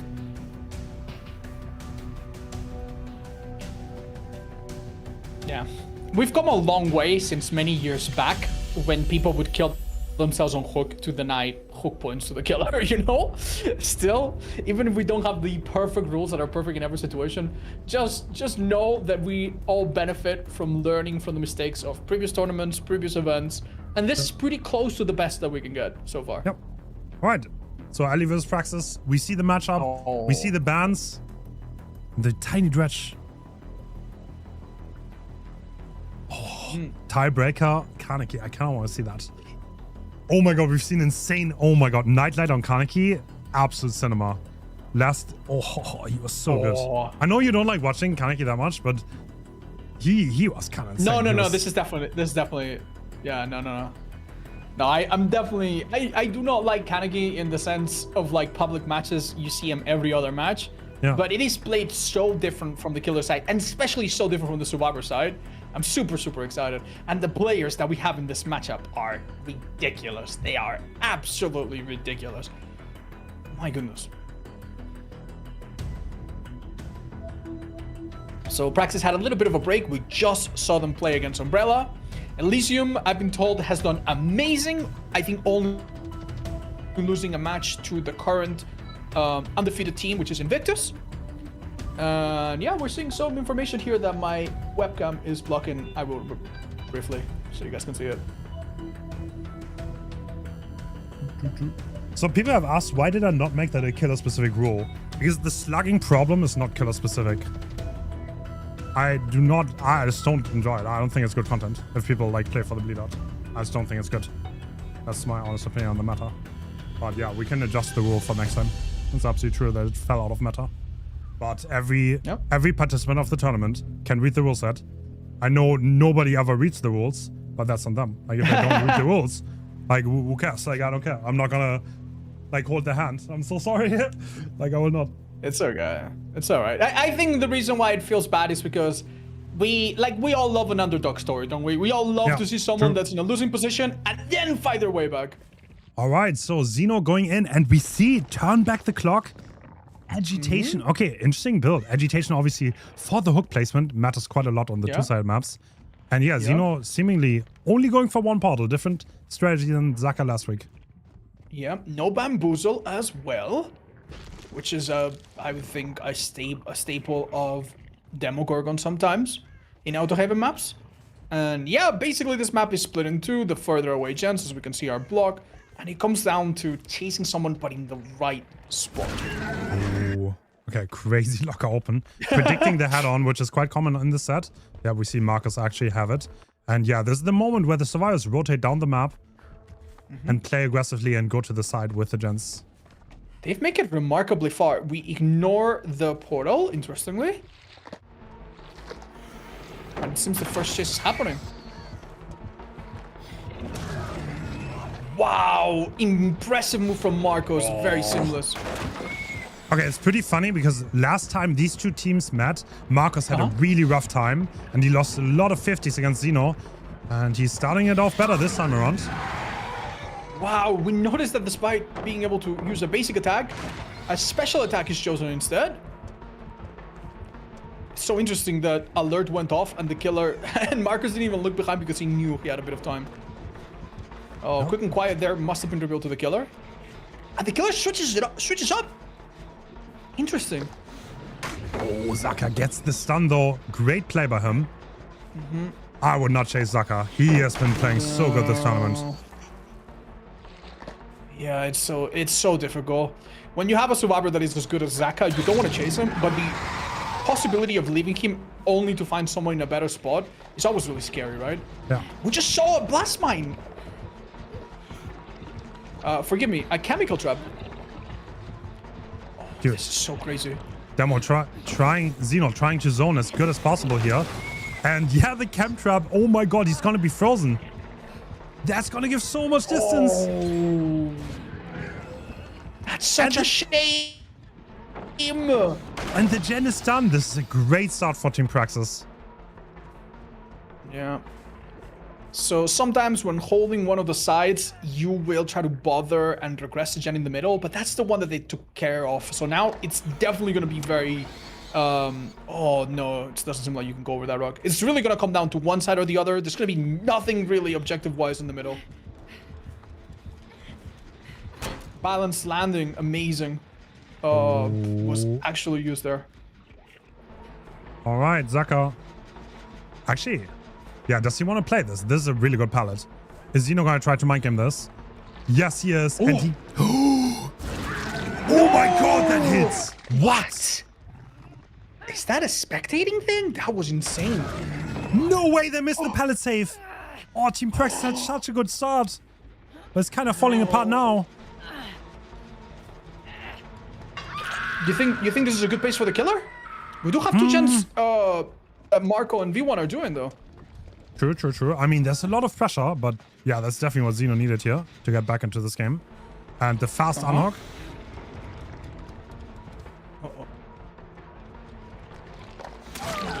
Oh, this is not the first time we see Marcos get caught off guard when defending someone they've just unhooked. Damn. All right. No. Okay, this is definitely comp corner by as much time as you can. And honestly, it seems to be working. Look at these gens in the background. All of them are 3 distinct generators. And I think this painter's maybe stops one of them, maybe Zaka's? Oh my god. Oh, no, it got Marco. Oh my god, did you see what they did? Wow. They let Zaka go ahead. I think so. I think they strategically had Marco let go of the gen. Yeah. Or let Zaka go of the gen so that his wouldn't pop from painters. That was really smart. Damn, yeah, there's a lot of progress being had. This is a death hook though, so Zeno's getting some stages. Turn back the clock is going to activate once again. But yeah, he doesn't have a 3-gen to protect anymore on either side. Obviously, Painters does not work on Zaka, or the basement for that matter. Turn back the clock. I generally think he's not going to do anything. Because every gen that they had started, I think is done. So, surely its usefulness here is going to be a bit limited. He's definitely looking to harass Gen from a distance a little bit and then maybe get Zaka out of the game if he wants a better result, but this is looking rough. Yeah. Ah, he didn't unbind it. Oh my god. Can you explain what just happened? So yes, he's turning to the side, bound on the same key as turn back the clock. Which means every time he uses it, he turns in a circle. I had that too, that's why I rebounded it. Yeah, same. Oh, that's short. Oh, that's so unfortunate. Alright, Marco making that vault. Yeah. Meanwhile... So, this is a very scary chase. Okay, Shaq is already gone palette-wise, but Marco has hope. And if we get to endgame, I don't know, man. Oh! Okay, I think he's going to the corner, trying to deny a pain rest. Is that gonna happen though? There's agitation in play. Let's see. How far away? That is quite far. No! He doesn't make that gen gets done. Yeah, This is heartbreaking. You bring a Perk to help you with one thing, and it just was not enough. Okay. Adrenaline slightly wasted there, but they are going to have a really fast reset. Oh, the execute situation... Oh. Ooh, this is interesting. Interesting, yeah, because there's nobody on that side. Is Zeno... Yep. Is he reading this? Yeah, there's nobody on the side where the hook is. He can hold the middle, and I think that's exactly what he's reading here. The heartbeat is seemingly close. Yeah, I mean, you can't really stop them from rotating in. No, no. But honestly, I think the best play is to, like, start a new chase, right? Oh, this is so hard If to we keep. see V1, we definitely would want to go for him, right? Yeah. I mean, it's like almost... Nah, you would probably not get this. Honestly, Yeah. if you're Zeno, you just take whatever you can at this point in time. And I think even this is like a stretch. It only takes one body block in a little minute, and it's over.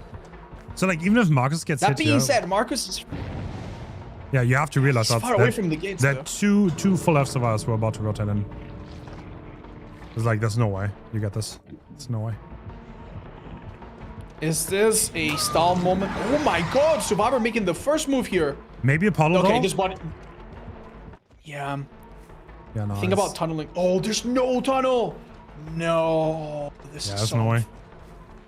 Even though he's on the other side of the map, realistically it's impossible, and that means no.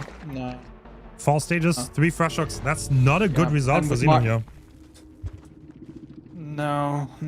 It definitely felt like there were opportunities there to at least secure 1 or 2 more stages from the people. Like, I guess camping the hook would have been better, but that hook was so close to the gate. And with no one left behind being in play, I don't know, man. Like, it's so easy to say, oh, it feels like he could have gotten 1 more hook stage. But how, man, how? At one point, even the survivors were confident enough to just leave and go towards the gate when the call came in that the gate was open. That was really difficult, man. That was really, really difficult. And it, honestly, I'm surprised by how much of this difficulty came from that one cheeky little chemical trap. What do you think of that? Yeah, I don't know if Xeno realized it was on. Like, it looks like he wanted to zone break as good as possible, but with chem trap, that's obviously impossible. He kind of has to play around the pallet. But yeah, wow, that was such a time wasted. He's still got a few stages. It's not impossible, but Zaka like completely shredded the last time he played on demo. So yeah, I'm so looking forward to see what strategies followed here. If we see something similar, or if we see a little bit more of setup. What would you put your money on? And is it ever worth it to try to outweight the 2 minutes of corrupt intervention? Or is that too risky? Would you make the call if you were the captain to try to do that? Probably not, no. Like, the problem is with outweighting, like, at some point the killer's gonna realize. And if you actually get caught anywhere and nobody's on gens, you lost the game. Yeah. So it's like, I don't know, that used to be the meta back like 5 years ago. That used to be very common in comp. Nowadays it's not anymore. Yeah.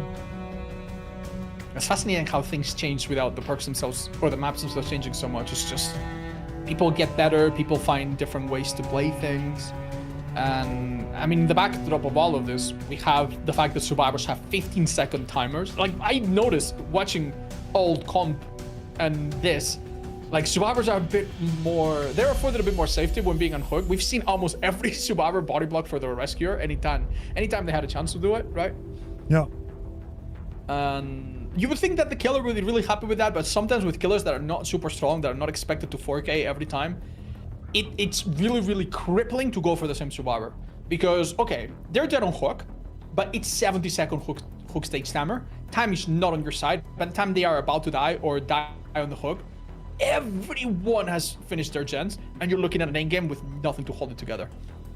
So let's see how Zaka tackles this when he brings the demo. We don't expect anyone else to play demo, right? It's gonna be Zaka 100%. Yeah. Like, the teams usually they have like a clear split, and they have like a split. They split the killer pool half and half, and someone's responsible for one, and that means they can practice the killers they have to be good at because they already have 20 on their plate. So it's very unlikely to ever see a switch in that regard. So would you explain, Hens, real quick, why we see some killers crossed out and banned? How exactly does the system work? So, the white box, you can actually see it there. So both teams can ban one killer, then they can pick one killer, then they can, I think, ban a killer again. I mean, it's literally on the screen, like the order's on the screen. Yeah. Like, you can see the team logo, who banned what, who picked what, and that's the entire big ban process. In the end, they will end up playing a killer that both teams are not too unhappy with. But yeah, I can see why you would want to ban Blight. Do you think V1 would play Blight? Nah, he doesn't play Blight anymore. I think Praxis. He's taking a break, right? Praxis does not have a Blight player. I'm pretty sure they 100% ban it. Because that used to be on Laser, but Laser is inactive right now, so they don't have a Blight player. And I mean, you like every tournament will allow you a ban, and pretty much every team has like one killer they don't play at all. Like, they literally, if it's in the pool, they're gonna ban it.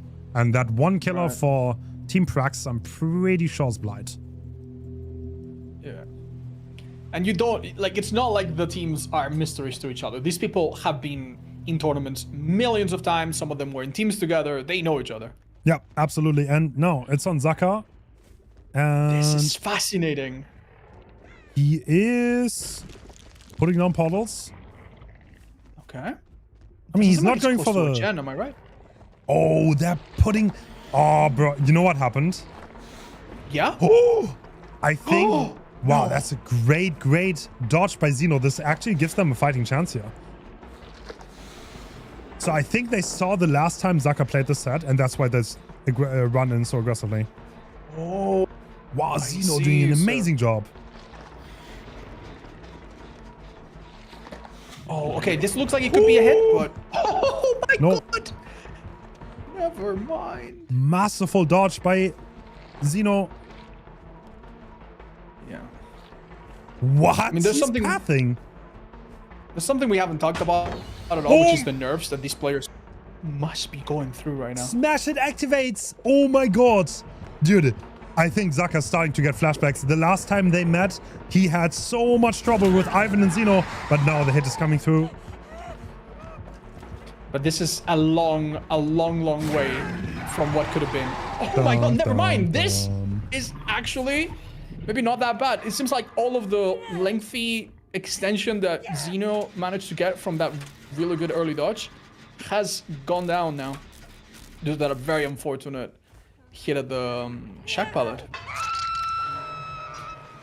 Now, looking at the perks, there's one that stands out to me. We have Anchor. This is so interesting. Rankor's This really general good hit, in the late game because one less person to hit tank and deal with. Because the one person cannot be there for the late game saves. That's the main reason why you'd run it. And obviously the info is also nice. But like you almost never ever actually get to see the Mori. Oh, look, we actually see him benefit a little bit from that info. Deadlock also incredible here because it blocks the gens that they would definitely like to be doing right now, the one in the middle. So, wow. Yep. Are we gonna see a second stage be forced? Probably, yeah. You don't want to trade this because of the Fresh Shock benefit. You do not want to give Fresh Shocks up. That will make it harder to reach. And yeah, they're looking like they just want to do the gens. Zaka also content with that. He's still on pacing to get it. And this is where Ivan is rotating in. Wait, what? Wait. Does he actually want to trade this? Oh, this might be the worst of Oh, both it's a double scenarios. save. They are both here. They're double saving. No way. No way. With 1 second on the clock, they man. That is insane. Well, Shakpal is still up here, so he's not even an injury. Yeah. 15 seconds, not enough. Oh my god. That is crazy. We saw Xeno wait out those 15 seconds to the absolute maximum. Oh, it's silly being there for a hit tank first captain, and now it's all on Xeno again, and I think he got mind gamed. Yeah, that's so unfortunate. Yeah, no. What are the chances something can be done here? No, Sele is a little bit too late. I mean, it's very risky. This is not over, but considering that 2 people injured right now, Team Elysium is kind of looking bad for the first set. Oh my god, Deadlock again blocking that gen in the middle. They do have one to do in the meantime. But they really would like to finish this one right now. And all of the gen that was done in Shack by Jake is now back to nothing. Deadlock has actually been surprisingly good here.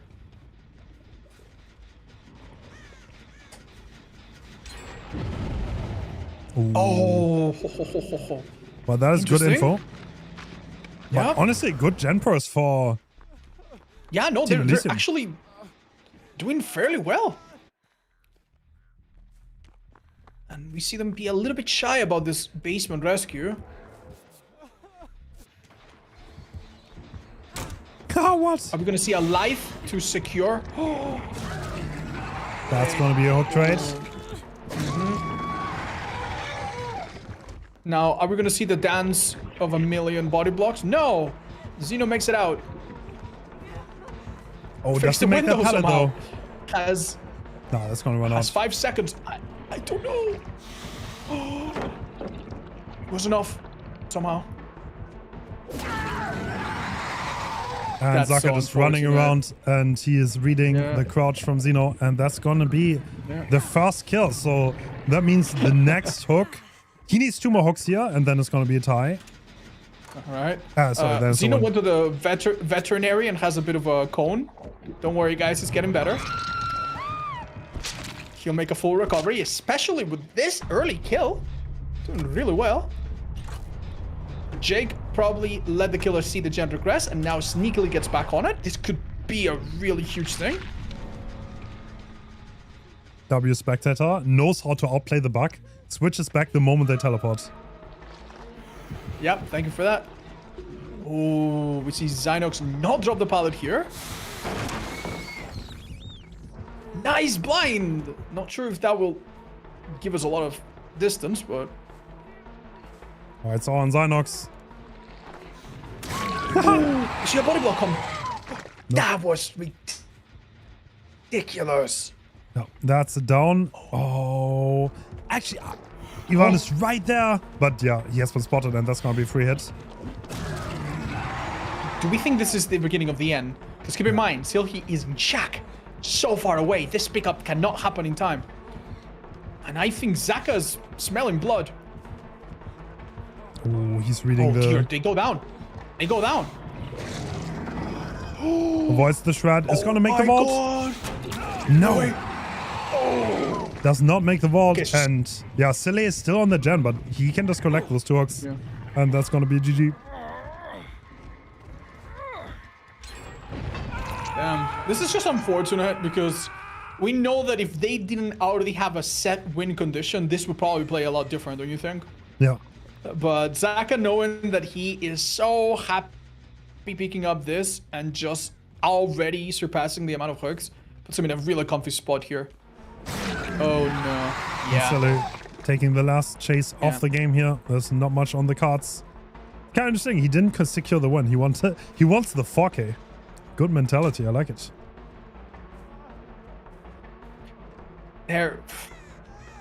Was that a mistake from Jeff sticking around, or was it just an act of desperation because we could not let another hook happen? Okay, so the thing is, the moment Zynox gets an hook, right, he needs a singular more stage to win the game.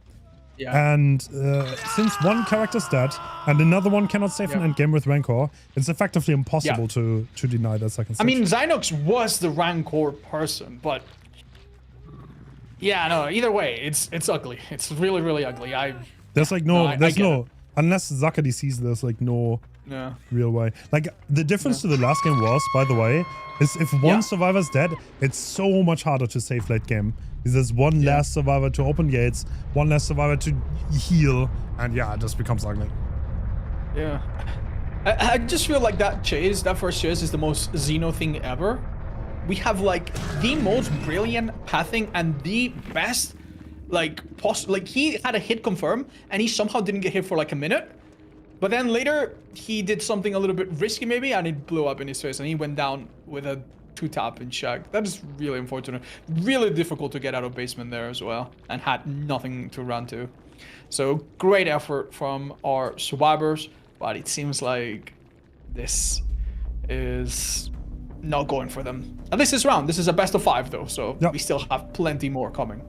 Yes, so we are gonna go to alright, Zaka Cenobite. That's I think Zaka plays Cenobite. I'm not entirely sure. I'm gonna find out shortly though.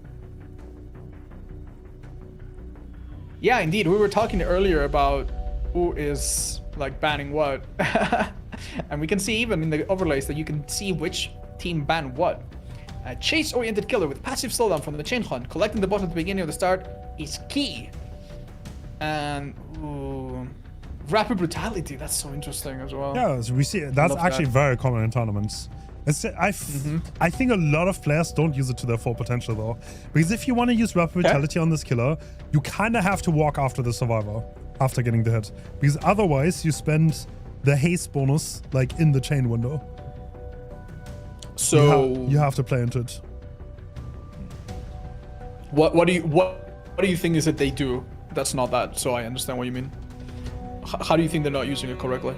So if you hit someone with an M1, right, and then you instantly charge your power, and then you hit them again, you spend a good portion of your haste bonus for sure. still. You mean too many people use the M2 too early? Yeah. No, I get what you mean. I totally get what you mean. Do you think agitation helps a lot in Saloon? Do you think people still bring it?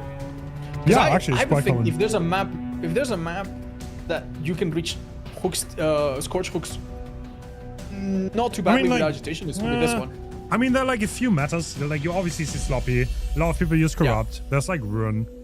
I mean, there's some variety on it. Some variety. Yeah. And do you expect any variety for the add-ons side of this, or not at all? Probably not. I think I didn't even update that. I probably still have original paint on that. I don't think it's that good anymore. I mean, original paint is good now. It's just it's out of reading, which in this map maybe it's not the best because many places you see the survivor and others you just guess. You just guess what they're gonna do. True. Maybe. But, We're gonna see. The way this killer is played in a public match compared to how it's played in this high of a level is so different, right? Because in a public match, you kind of expect the survivors to ignore the box for a while, maybe get sloppy, someone does it in front of you when they really shouldn't. Whereas we're gonna see survivors pick up the box they're gonna find it really quickly.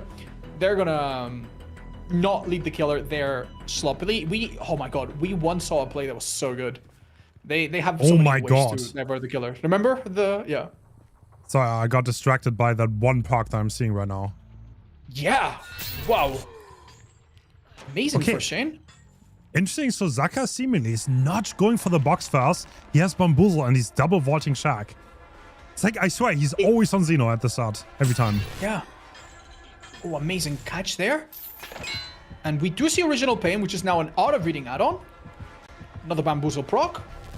And surely Iron Maiden is there to stop head-on? Oh, you're right. Actually, punish head-on. That's gonna be it, right? Yeah, very commonly used on this map. There are a lot of good lockers to use. Oh, good dodge from Xeno, though. That's a lot of distance for him. Yeah. You do not want to chase Xeno when he's locked in, dude.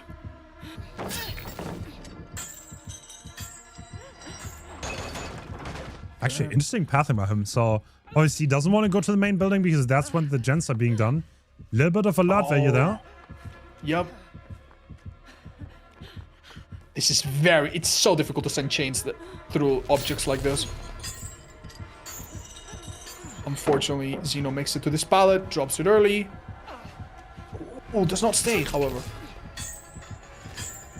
Wait, really? Okay, no, he's gonna get punished for that. That's so risky.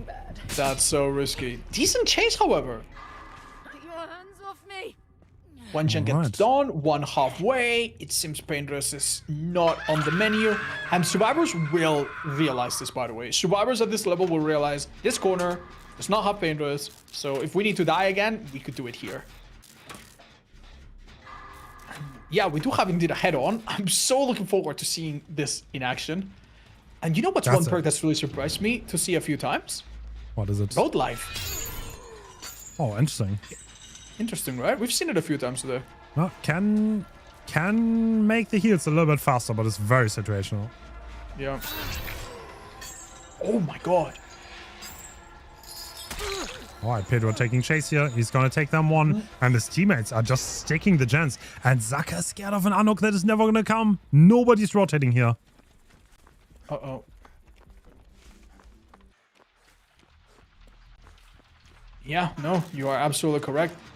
Is this a deliberate move or a lack of communication? I think Zakas is playing it safe, but this is good for Elysium. They're getting some pressure back here. Pedro getting hit there was probably not that good for them. And I think, he doesn't have the best region on this side, but it's not bad. Wow, Zach is so confident that no one's going for the rescue. He leaves a few seconds ahead of time, and he's right. Yeah. Stage 2 happens. Oh. Wow, silly. Silky. Bro. Silly is such an insane player. Always in the big games, that's when he starts shining. Yeah. Even that hit, honestly, was like the best possible hit, right? Because it left the entire map available and made the killer a little bit... they basically zoned themselves badly. Oh. We're not trying to trigger any DMS or anything. We're just trying to gather information. And I think the killer has a pretty good idea that no one's going for this rescue. He just used his Shen to see the only healthy survivor. I'm a little bit worried about Zeno dying here. Yeah, we're seeing Ivan rotate, but honestly, can you even 1-for-1 this? Like, if you get hit this early, I think he needs to dodge one chain. Yeah. He needs to do the chain, 100%. No, actually, not even going for it. He's just gonna take the trade. Well, Zeno needs to have a chase here. Everyone is injured. Yeah. Tenacity comes into play! Okay, this is not 15 seconds yet, but I have to say, Zeno's chosen a really open area? Hang under a pallet here seems like... Maybe the... Dude, I would be so scared. Yeah, he's reading it. There's nobody around. Someone else rotated probably to pick Ivan up. Oh, and the Pedro's worst part is on that gen. he dies given the killer a pain res. No. With everyone else injured, even this quick pickup doesn't seem that good for the team. And the killer wastes no time finding somebody else. This is a spectator bug. Do not mind it. Yep. Well, this is kind of trouble for Elysium here. They're looking like they're about to get 4K, to be honest. Like, everyone injured here. Chain hunt. Yeah. About to start. Yeah, this was just 50-50. Oh no, they have a Gen 99 and they're trying to power through the chain hunt.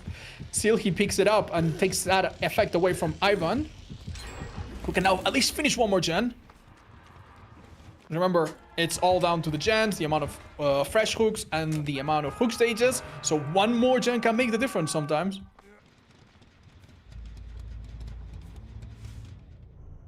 But it seems like getting any more done from here on out is going to be anything but impossible. Anything but impossible. I mean, the main gen is still up for grabs. You think? I would not count it out completely, to be honest. Oh, really? Damn. Yeah, it seems like that's the play. I mean, Ivan might remember that there's no paintress in this corner. No, it seems still he goes for the unhook after all. Oh, what a great move! What? Ivan sends it away completely. The unhook comes through. Wait, Zaka just lost so much pressure here. But we're sticking to Ivan, and now the main gen's still being up for grabs. He's just gonna make sure to get to that corner as fast as possible. Oh my god. So close! Oh my god, no! Oh, I am suffering. There's slow vault! Okay. Yeah, they're doubling the main gen now. Yeah. No. This... We did not see a paintress here in this corner. Oh, can we make that? I reckon so. It's a bit on the edge of what's possible, but I think he does make it. Yep, he does. And yeah, this is a 99 on the heal from Pedro. They don't want to give the HUD information away that they're resetting. And there's no sloppy butcher, so they can do that for free.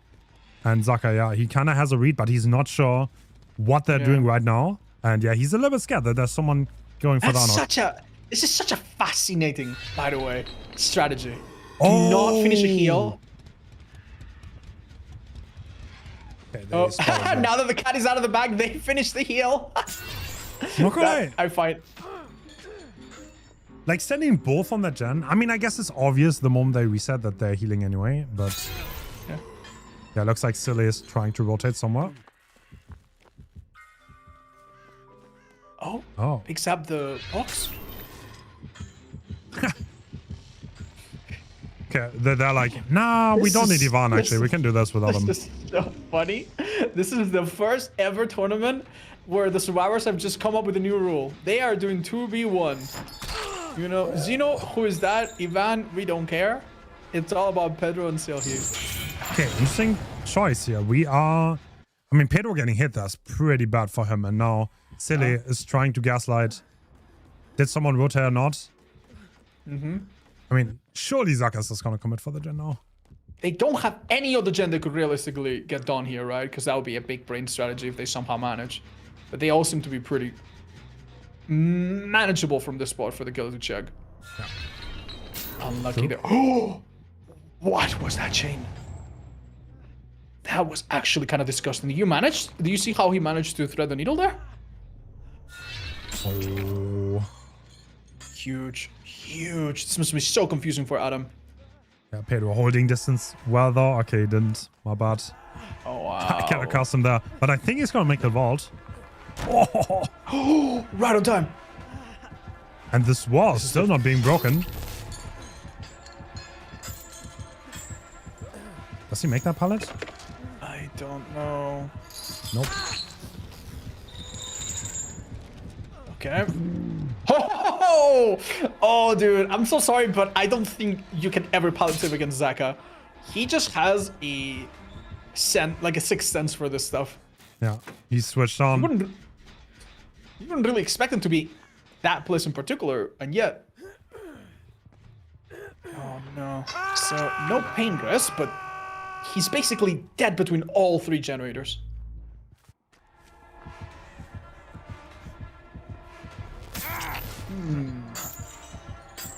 Oh, Ivan being Death Arc. Yeah, I think this is gonna be a 4K. This is looking pretty bad for Team Elysium here. It's just a matter of whether or not they can get that one more gen done, right? And sadly, if Ivan were to die right here, well, to be fair, he is quite far away. This is it. This is it. Yeah, he really cannot do much. Yeah, and Pedro's gen is like 45. It's not even that close to popping. There's no big rest. Zaka played this amazing, honestly. Yeah. Oh, right before the teleport could happen.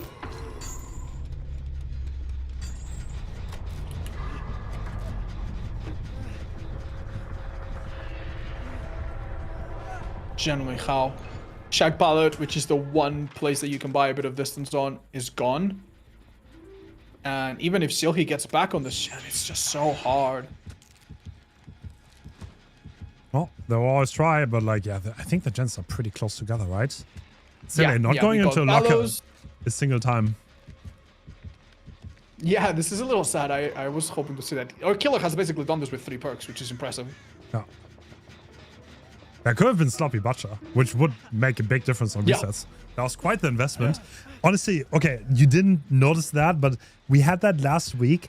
Xeno had an insane win con on Ghostface. He had to 4K, and he brought Iron Maiden on Ghostface.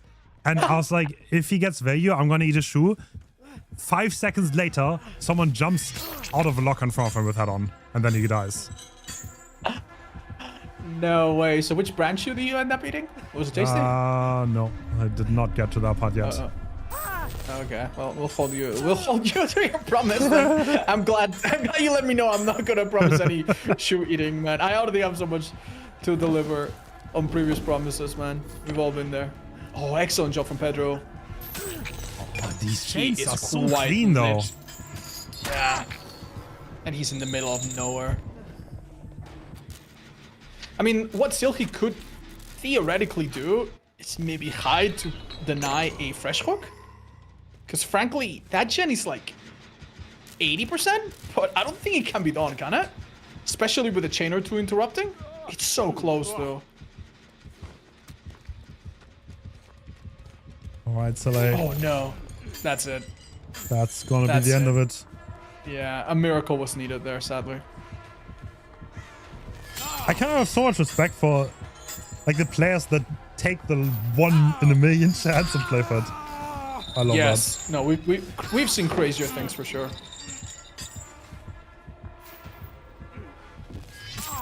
Go for head on. Do it. Go for head on. Go for head on, please. Oh, no chance. Bamboozle as well. Oh, you hate to see it, man. Yes, nothing left at all. Yeah, no. I feel like this is the only map in all of the roster where I actually feel kind of bad for the survivors sometimes and not having enough resources. Like, it really runs out so quick, especially in the middle. The play here for the survivors, was just to finish one more gen if they could, but it was too much.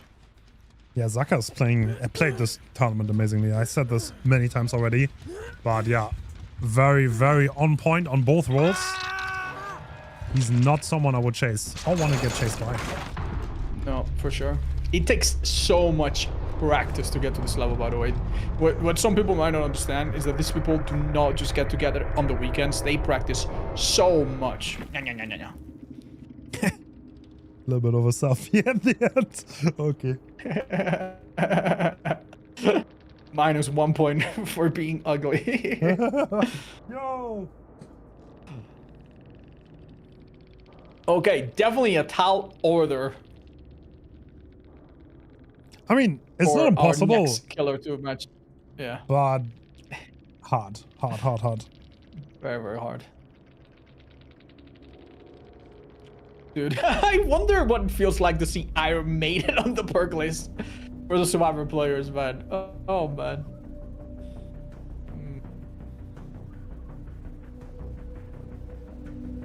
Yeah, it's actually quite a lot of people have bought this. Kind of like head-on, afraid of head-on, but maybe there was a read from Elysium to not use it. Who knows? Maybe that's like a 4D chess going on there. The thing is, I don't think we even saw someone scream. So they they figured it out. If they figured it out, they did it quietly.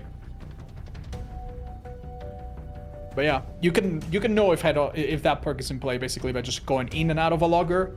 That's something you can do against Trickster, something you can do in your own public matches against Hunters, because it's a perk that maybe they are more likely to run, and you can get rid of it. I honestly recommend you try it against Bubba, because I don't know why it's so common for Bubba players to run it as well, and you never want to get the surprise. So True. When you have a minute, go into a logger, come out, and if you don't scream, then you know you're safe.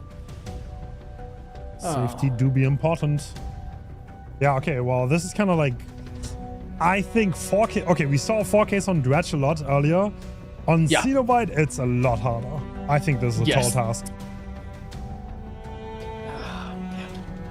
And I also feel like having the win condition be that you only need to do 5 gens and that's pretty much it, and you win, makes the Survivor job a lot easier. They can make a lot of risks knowing that, oh, I die, it doesn't matter. Oh, we all die, it doesn't matter if we pop this gen, right? They have a very defined, very simple way to get to the win condition. Now, the defined way for the killer to win is not there. Like, you don't just have like a plan that's like, oh, I spawn here 100% and I tell this person 100%. You have to improvise. That's the scary part about the killer POV going into this match. They know the result they need to get, but they don't know the path that they need to get there. They will have to improvise.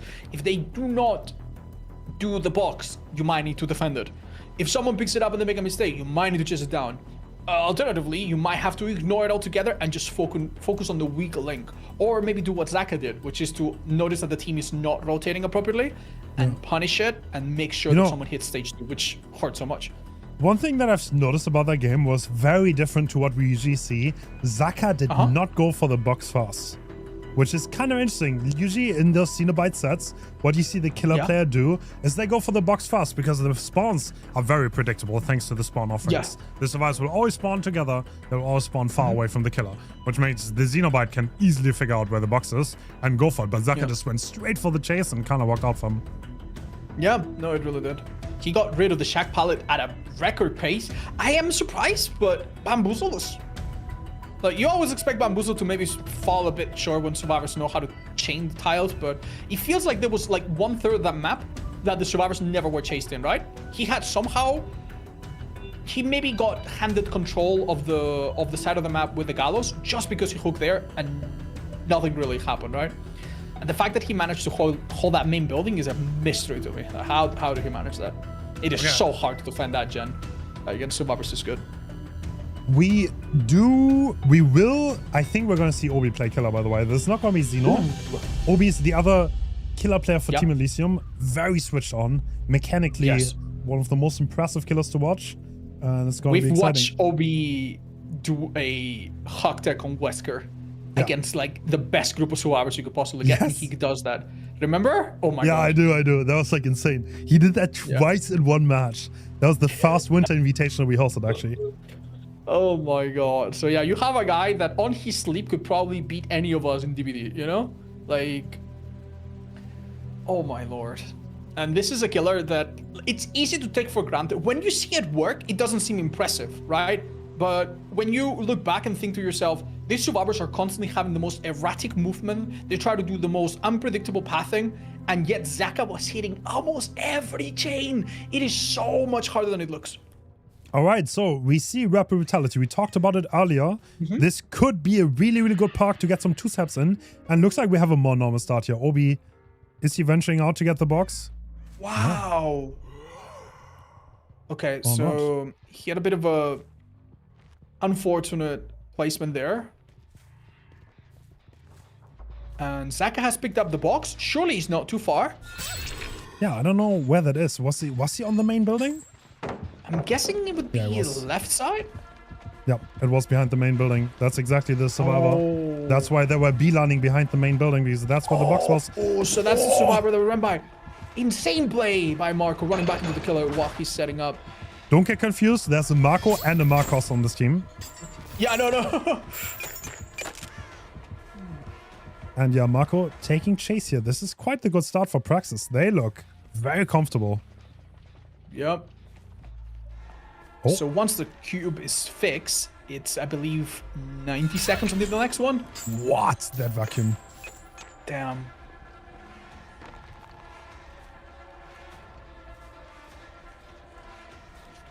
All right, Since Obi is a bit less confident sending out. Oh, but here we see Rapid Vitality in action. Yep, Speeds us up a Marco. little bit. Marco accepting he's gonna get hit. Path is straight to the Shack Pallet. This is like the theory optimal gameplay. Now he's gonna go to the main building. And with this much distance, it's gonna be hard for Obi to have a good chase. Yep. Beautiful fastball there. Killer seemingly follows. Blocks it just now. Oh. And some help is here as well. This is rough. Yeah, This even is with really Bamboozle, rough. the chase on main is oftentimes really time intensive, especially when there's another survivor who's ready to help, Yeah. which is V1 here. Yeah. And generally speaking, the chains are really good against one survivor, but they do not deal with body blocks very well. I find it really surprising that they are opting to do the gen that's in the very, very middle. Oh, yeah, there. I mean, he is getting injuries here. He has the pressure. Yep. But like, I don't think... I feel like Obi does not have the confidence Zaka had with the power. Yeah, We see no, for sure. more cancel, a little bit more missing. I mean, Oh, the it's really standstill hard mind game. to be that accurate. Yeah. We see distortion actually help not reveal the aura of Zaka. Oh, Zaka gonna make makes it back the to the right- pallet. Yes. Oh my god.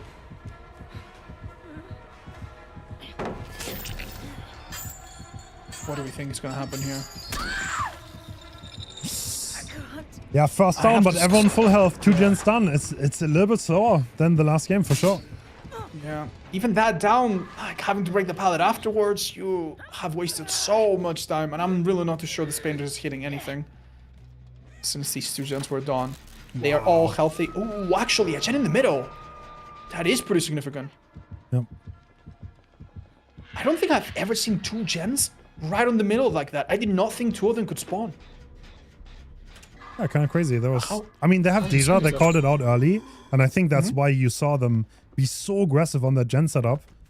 Yeah. Deja vu is allowed, just to help prevent 3-genning a little bit.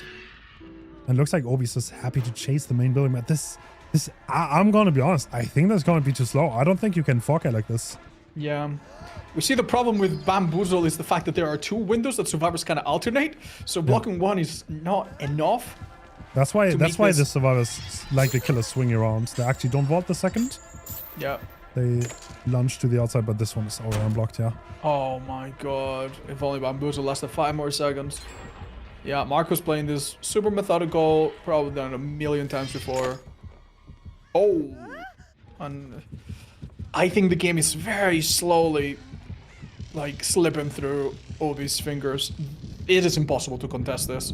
Yeah, I mean, Prax is showing how well you can contain this killer. They're just chasing the right areas.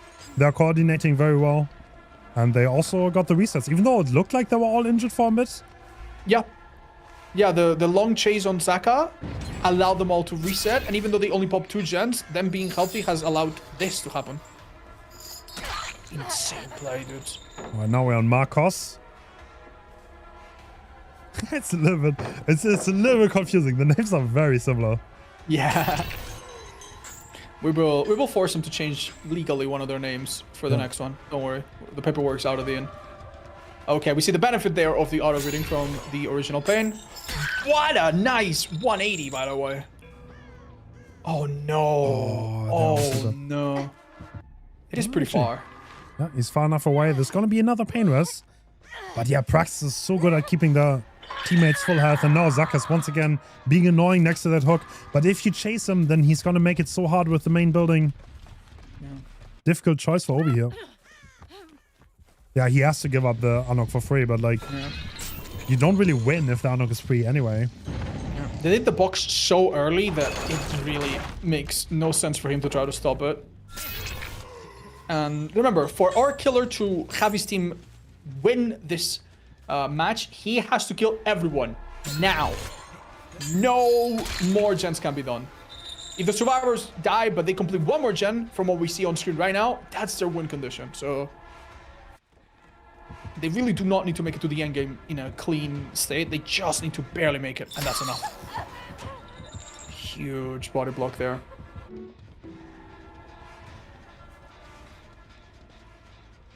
Not the first time we've seen Metal of Man, but it has yet to be triggered. We have not seen it triggered yet today. Actually, we see it quite a lot in this tourney. Happened quite frequently, but yeah, not today. And Obi, crazy mic game, but Marco is on the lookout. Yeah. Oh, that was almost a clean getaway from Marco. The cooldown between chain uses allows him to make some distance. And honestly, man, like, this would be a pain if they were to go down, but they would need to go down so quickly for our killer to keep pace. Oh.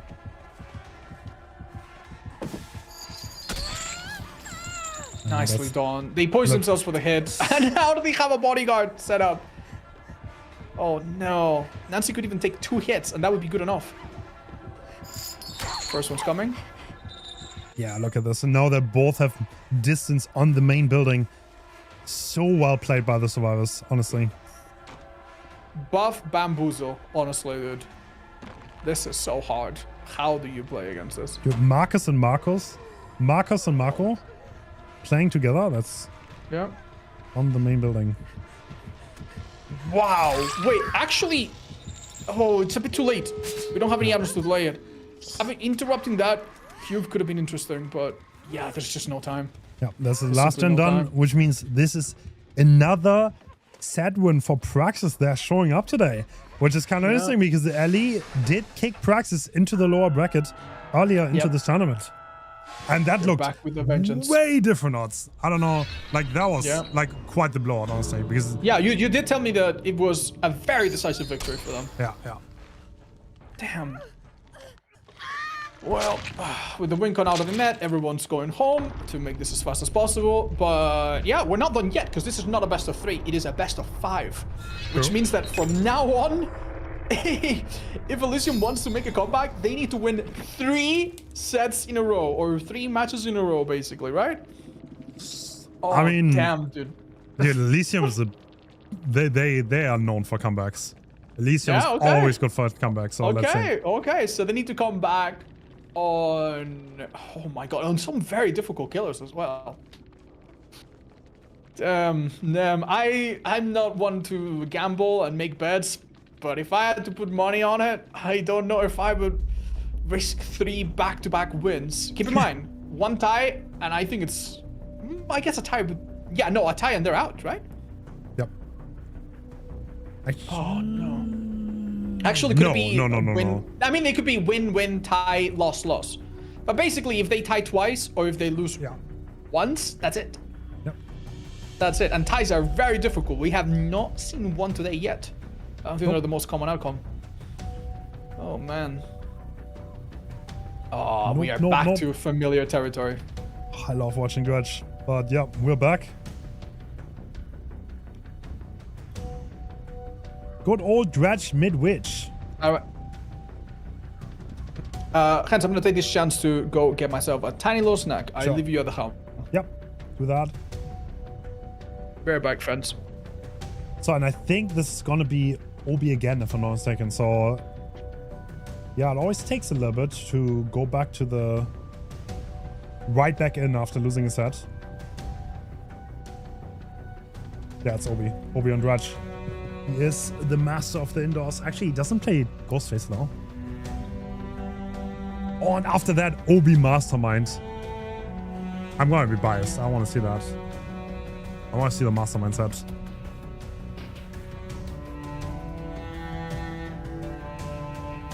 That would be really cool.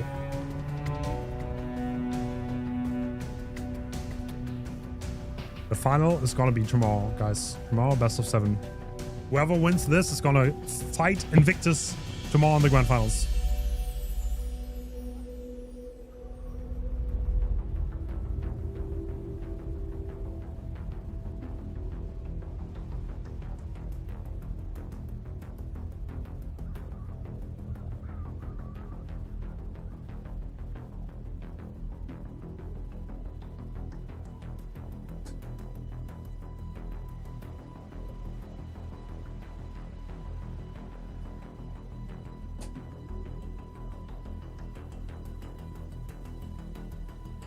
Yeah, Elysium kind of on the ropes. I think the majority's favorites for this matchup. And they are... I don't know, it's kind of like Elysium though. They always like, sometimes they show up, sometimes they don't. Sometimes they come back, sometimes they don't. That's just how it works. All right, I am going to send my thoughts and prayers to Elysium. I want them to make a big comeback. Would you say they're the favorite for this set? Yeah, I think so. All right, so we see new set of perks, and I think this is completely different setup to the last one, right? I think so, yeah. Well, I talked to him beforehand. He had a clear strategy here. He wants to sit in a locker for 30 seconds at the start. What? 30 seconds? Yeah. So one thing that might not be obvious. Oh, are they reading it? I think I might be reading it. Oh. No, actually, he came out of it. Okay, we are on a chase. We're on Marco here. And he's instantly in the 50. Yeah. Seems like the better play here. Unlucky. That's a fast tack here. Very early into the game. Different pacing than the Dredge games we saw earlier. Okay, we have the double pallet that are both on the opposite sides of the wall. The killer seemingly uninterested in continuing this chase. Maybe while Ruin is still up? Makes an aggressive prediction that a survivor will be down here. And I don't think it worked. Actually, we heard them jump, but I think the survivor was smart enough to realize... Oh my god, that's a great find. That's such a bad gen to work on. This is still a hit, right? I think so, yeah. Yeah. V1 realizes there's no playing around this. And we're already at our favorite pallet in the whole game. Alright, nightfall happens. These gens are deadly. I don't know. Oh my god, the open gens are so close to lockers. Alright, Zaka taking chase here on a very unsafe pallet. Ah, so close. I mean, one thing going for the survivors, I guess, is that the killer only has Ruin. So if that's found, at least they do not have to worry about multiple totems. Dude. Oh, this is no good. It's just getting the injuries back to back to back. He's not letting go of the pressure, and he finds someone on the gen. Oh no! No window here. This is an insane start. When this nightfall is over, the next one will happen so quickly. And keep in mind, it's going to last another 20 seconds due to the broken doll. So the chances to find someone healing and interrupt them with Sloppy Butcher is really, really high here. Yeah, Obi does not want to go home. He doesn't want to be 3 out. Oh my god! Goomba stomping Marcos. Yep. Damn, this is a very delicate situation. Do we have time to hook here? Since the killer wants to make the most out of nightfall here. Knock, knock. It's the Dredge. On. You need to drop that. Okay, this is a bit of a guess game. No, Obi releases his remnant. Actually gives... Oh, this is complicated. I honestly agree with that play. That was absolutely the right way to do it. Teleporting quickly in case Nia thought of leaving the room altogether. It just really worked out. Hold on. I mean, he does not have eyes on the survivor he hooked already. Yeah. Yeah, we did see a bit of tunneling. A little bit of really intense tunneling earlier. It doesn't seem to be the case at all here. Yeah, Obi kind of being lost in the sauce. He doesn't have anyone, but they're Sloppy Butcher. They're gonna have trouble getting those resets. To be fair, if they do reset, he will have remarkably little to show for how much he's done. Yeah, true. Because all of those injuries Yeah, actually, were... look at this. Like, there's nothing on the scoreboard anymore. Yeah. I mean... Oh, and Ruin has been found. We see on the HUD as well. Oh, that's so unfortunate. This is gonna give him eruption, though. I feel like he got his value. Like, the game is kind of pretty much in his favor at this point. Like, he got the injuries. He got some pallets down and some lockers. The locks being broken. No way we would be at 4 gens right now if we didn't have Ruin Corrupt. Oh, this looks like such a risky den, honestly. This one too. Yeah. And it's been broken as well, at least one of the locks. They have the longest night ahead of them. Oh, no. Oh, that gen is so deadly. Like, you can never walk that. That's always a free No, maybe a call should have been made to perhaps not do that. Because, damn, it's a suicide mission, basically. Oh. Right, how much of a nice guy does Obi want to be? Nope, dude, he's done. Could we have a 4 gen left? Everyone dead situation? Oh, it's Zeka has found one of his teammates. Oh, we're back at the pallet odds. How long is this gonna take? 69 seconds, starting right now. Oh, wait! He went upstairs to look. Oh! No! Alright, Obi. Nah, okay, Obi is not having none of this. He doesn't want to waste the time. I agree with that. Why take the risk? He's in such a good spot. Yeah. Personally, I think that pallet should be unbreakable. Personally, I think everyone should be forced to do 50-50s on it for our entertainment there. Oh! No. Oh! V1 does not get hit. Yeah, there was a lot of risk doing that for the killer, and it has not worked out so much. Remember, we had an amazing start, everybody injured. But if we look at the progress now, it just doesn't look like anything can be converted here. Oh. I mean, they got the... To be honest, they are back up. They were all slugged. That was... Oh, V1 wins that mind game too. He's so on point. Oh, what? Did you notice the subtle movement that Obi was trying to put there? Okay, V1 now in a bit of a bad spot. Dude, he just wins every 50. And yeah, at this point, Obi has to be white. How, dude? And he's got a teammate for the body block here. Ooh, he just sends it. He didn't even use Claudette scout. What? Oh, Virtual is putting his team on his back. Don't worry, bro. I don't need you yet. Oh, Claudette comes here. Unbelievable.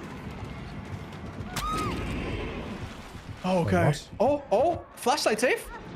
I mean, no. They actually joined his teammate up to finish the gen that's like 3 inches away from his head right now. Do you think they finish it? Surely not. Oh my god, they actually finish it. I mean, everyone injured. Wait, it's not over. It's not over at all. Look at this. Like this was a long chase, yes, but Obi had such a good early game that there's still 2 gens to be done. No. I completely agree. This is still a very, very disputed match that's not necessarily going to go in anyone's favor. But from possibly winning at 4 gens to this, some things have been done by the survivors that are really remarkable. Oh, no! These are not happy pulse noises. Hence, we have an issue. What? Wait! Saka just disconnected. Bruh. What are we doing? Oh no. Oh my god, that's gonna make the results so much better for them. I know what everyone has with their connection issues. Marcus is down. Yeah. Nah.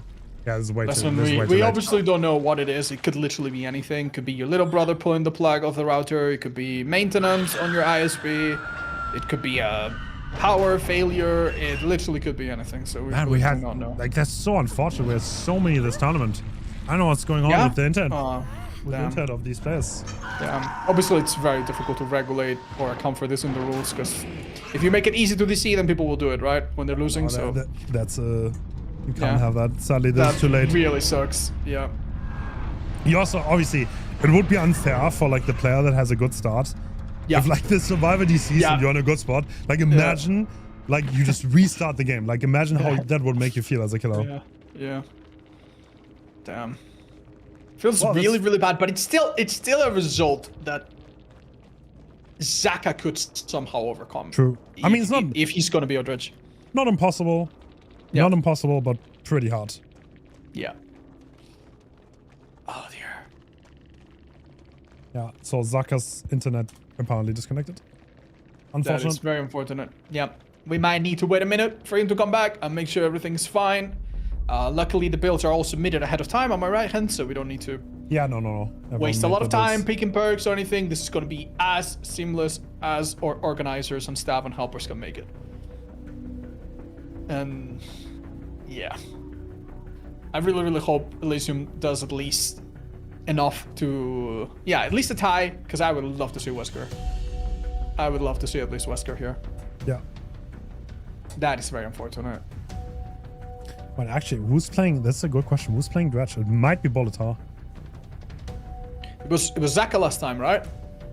Zaka played Pig. Yeah, yeah. Did he play yeah, Dredge? yeah. Oh, Jesus. Yeah, no, you're catching me, actually. Maybe. No, I think so, actually, but- I think it's Zaka. I think you're right. Okay, yeah. Oh, not the rage quit. It's so funny. You remember, Hens, back in the day when the game was over and people disconnected just to save time? People would complain in the chat sometimes and be like, why are you DCing? Why are you rage quitting? Oh, yeah. You need We to remember, actually have like, that as a rule this time. We have like abandoning in the rules. So if the team who lost, if they lost, the win has been reached. The team that lost, they can abandon if they want to, or they can play it out. yeah. So that has worked quite well. Yeah. Yeah, it's just kind of funny. Sometimes people don't realize that many of these players, they've played against each other for years. They've played with each other for years. They know each other. There's really no bad blood. And, True. you know, if they do take some shortcuts to end the game a bit sooner, it's for your benefit as a viewer. And our benefit as commentators, so our throat doesn't hurt as much. I mean, right now, Alright, to be honest, now it's pretty easy because like everyone is abandoned. Like, you know, the abandoned feature being in DVD kind of made it a lot easier to understand, I guess. Yeah, no, for sure, for sure. I still have people confused whenever I check people's streams. When someone abandons at the end of the game, because it doesn't visually say anything else, Yeah. people sometimes assume that it's like rage quit or something. Like, Yeah. oh, why would you rage quit 1 second before you die? That used to be a really stupid thing to do, right? Because just wait 1 more second, get your blood points. If you disconnect, you get none. But now, yeah, it just looks the same. All right. Team Elysium on Survivor. Yeah. I wonder if you're in Praxis, you would probably be pretty sad about that. You could have probably gotten one more gen done out of that situation, at least. I mean, I don't know, man. Like, I feel like even if you are the winning team and this gives you a bit of like, oh, relief, you probably still feel a little bad, right? Because you don't want to win like that. You don't want to, I don't know. Now you got, I don't know how people feel individually, but a lot of players like to come out here and show all of us what they've learned, what they've practiced, what they, you know, the skills they've honed over time. If you win by a small technicality or by an issue, I'm sure it doesn't feel super good for them either. For sure, for sure. I mean, Team Praxis has a lot of sets to end it here. A lot of sets. Even if they don't win the Dredge, they're up 2-0, which means they only need to get one more victory out of Dredge, then Mastermind, and the last one, Ghoul on Arm and Mine. I love to see Ghoul on Armor Mine. We swap from Lodge being maybe the more common one, right? I love that. Yeah, yeah. I Arm and love Mine to is see. actually such a cool map. I know, love I know. watching that map. Yeah. Yeah, is that the most recent map that's come out, or have we had a new map since? Because if the new City Korean map comes out and it's the first since, we're gonna have a good streak of maps. True. No, actually, was Walking Dead before Almond Lake Mine? Oh yeah, no, Walking Dead, that doesn't even count, man. That doesn't even count. Not a map. We forgot about that one. No, we forget about that. That's like me in the map editor. You know, it's like if my son was like, Dad, I made a DVD map with my modding tools. I would disown him. That is so bad. Yeah. Would it be fair to say that Elysium's Captain Zaka hasn't been sleeping well and maybe forgot to pay his internet bill? Oh, we don't pay the internet bill in Spain. No. Oh. We have to work in the mines. No, Like, it's Elysium Captain is actually Xeno. Like Prax is very organized. Like they know what they're doing. But like Xeno, for example, in the match against Long, Xeno was actually asleep. And his team had to play without him, and that was one of the greatest series I've ever watched, I think so.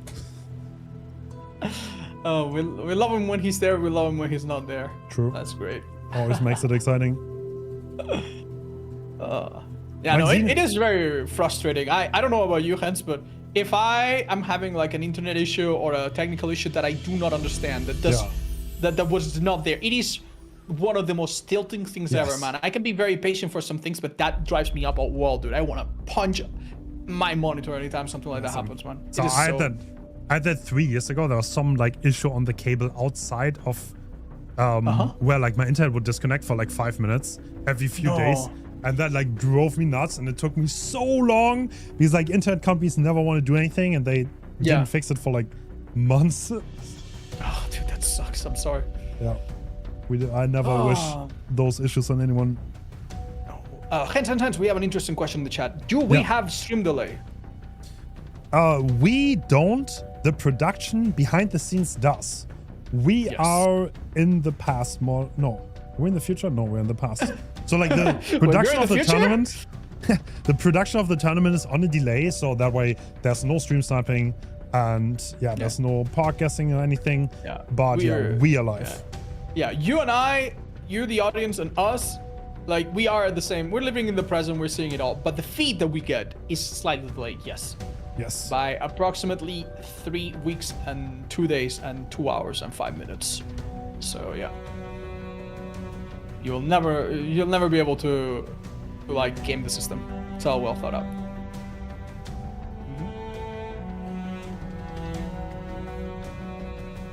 How many seconds? That is privileged information. Yeah, we don't. For like security reasons. It's like we also don't keep the same delay every day. Yeah. If I ever make my own tournament, I'm just gonna pre-record everything and just edit it, you know? And at one point, there's gonna be like the killer's gonna switch. It's gonna go from like Dredge to Pig or something. And I'm gonna test the audience, see if they notice. Wouldn't that be really cool if you could actually switch colors? Imagine if you play blind until you get your first down, but then you have to switch the trapper halfway through. Bro, oh my god! Imagine! Oh my god! Wait, gun game in Dead by Daylight. You upgrade every time you hit someone. That's hilarious. Wait. That would be so funny, dude. Dude, copyright the idea. Copyright the idea. That's actually an insane idea. I swear. I would love that. Holy. Oh god. And then you switch to hack and you just DC. Wait, no, you put a trap down and then if you switch to like blind later, you can still teleport to it. Oh my god. Hack is the final killer. Hack is the final killer. Oh Jesus. Takes 5 minutes to get the last hit. Oh man. That would be so funny. Oh, I can't. Dude, we're cooking, man. They should hire us. Let us. Yeah, we asked Behavior to do that, and somehow it would create a bug so big that it would like uninstall your like your System 32 computer. It would break everyone's computer. Someone has asked, why is it taking so long? Zaka disconnected for a moment. He's back though, and we're gonna start very shortly. These are like things. If you have like a production of scale, there are always gonna be issues. I think like someone's internet is always gonna drop. That's just how it is. But we are heading back in. And never mind. Zaka, no corrupt here actually. Wow, that's a brave build. So instead of having to worry about 4 gens initially, all 7 gens are on the table. That is I mean, it can work, but it's very difficult. Dude, that's like I don't think I've ever seen someone play the skin in a comp game. Chris, wow, that's interesting. Yeah, now that you mention it, why? If there is a reason Alright. and anyone in the audience knows it, please do let us know. This pallet is very bad once dropped. Oh, silly. Greeting it quite well, though. Yeah, that was actually kind of incredible. He used the bigger structure next to it to kind of enlarge the pallet. And anytime you get to it, it's a bit of a 50-50. Oh, what an This interesting does way like to a play little this. bit. Yeah. This is one of the worst rooms you can get, so Silhe getting hit early. It looks like there's someone there to take the hit for him. But for now, I think he's fine. I don't know about that. Oh, I don't know if he got slightly stuck there, but this looks so close. Oh, he gets that. And the blind with residual manifest to maybe prevent the killer from seeing some auras? Wow. Dude, Zaka just holds it so well, though. Yeah. We see on the hut. Wow, that looked like such a fast chase, but 2 gens are almost completed already.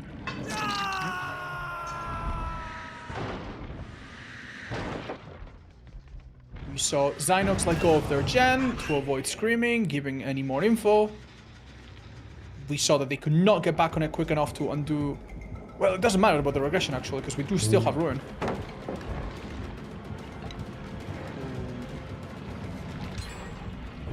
Ha! No way. No way they get away with this. That's gonna be a hit. Pedro taking another one, but 1 gen completed, and Pedro's gen was high porous. Oh, this... Oh! So fast. Wait, he actually left completely. Yeah, he interrupted that gen, okay. But this... He has been spotted very far away, so not much value to be had. Nightfall is about to happen. We've seen Zaka not really try to farm it in any way. He's not stayed inside the box. He's been very, very active. What a prediction! Oh my god! This is silly, too. Yeah. And Nightfall is active. This is an insanely mean... Oh no. He found the way. He found the way. Or not. Oh! That is... It's so difficult to let go at the perfect time and still manage to get that launch perfectly. And Zaka just managed. We saw earlier that matches for Dredge get decided oftentimes on whether or not the 3v1 happens, right? Yeah. So... I mean, so he says Nightfall. He needs to get value right now. He needs to get another tag. Oh! That was almost certainly killing things. Wait, no.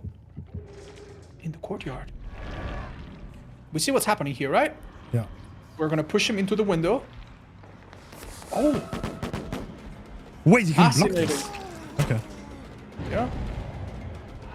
That's a free tag. No sloppy, though. Alright, this silly will need to have a little bit of a chase here. Yeah. Okay, do we have a nice locker ahead? It is blocked, sadly. It's been locked, so that delays us a bit. Nightfall is about to end.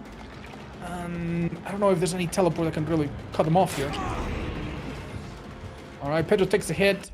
Ooh, we do have Sloppy on Pedro because he got hit at the very, very, very end of Nightfall. And the purple tilling blade Oh, still we're was so active. back. No way. No way.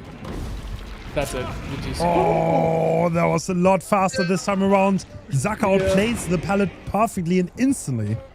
Yeah. You can tell that if they had one more second, Zynox was there to help. They came, they wasted the time, and it was just a little bit too late, sadly. And another... Well, no painters because of the repeated hook, but that's it. We're in the 3v1. And as you said earlier, once we're in the 3v1, typically no more gens get done. Can Zaka do it? He needs to stop every gen from popping, otherwise this is going to be a tie. And I think Zynox gen will not get interrupted at least, which means... Look at it! Yeah, So this... right now we're in tie territory. Am I right? Yep.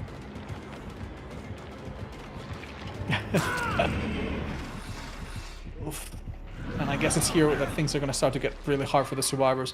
More pain dresses, Sloppy or the Sloppy add-on is going to start to really hurt. And Nightfall is about to happen, as indicated by the little sound cue.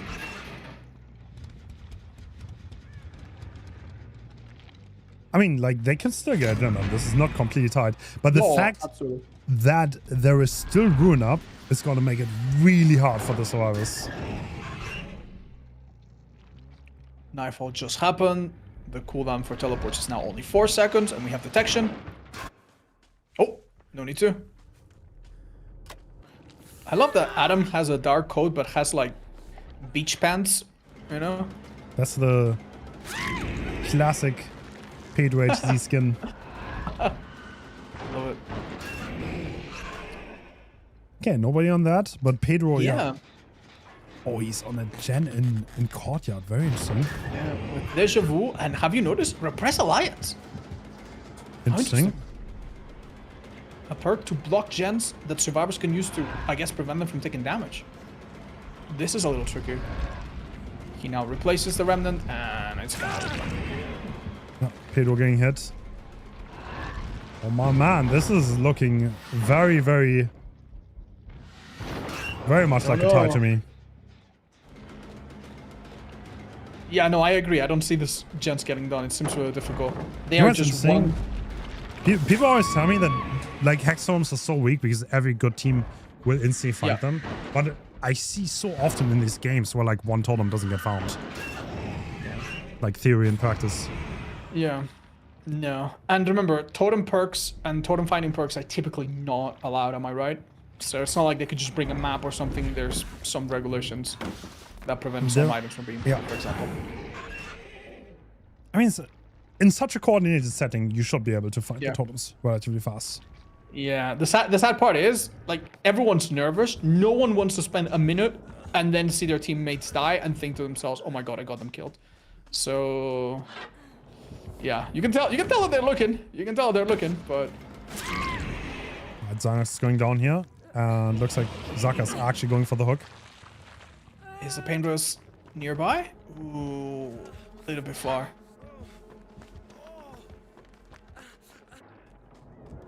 Damn. Xeno's leaving no locker unlocked. Yep, but you'll never be able to lock that one ever again. Oh no. We've already taken care of this area. Oh, this pallet.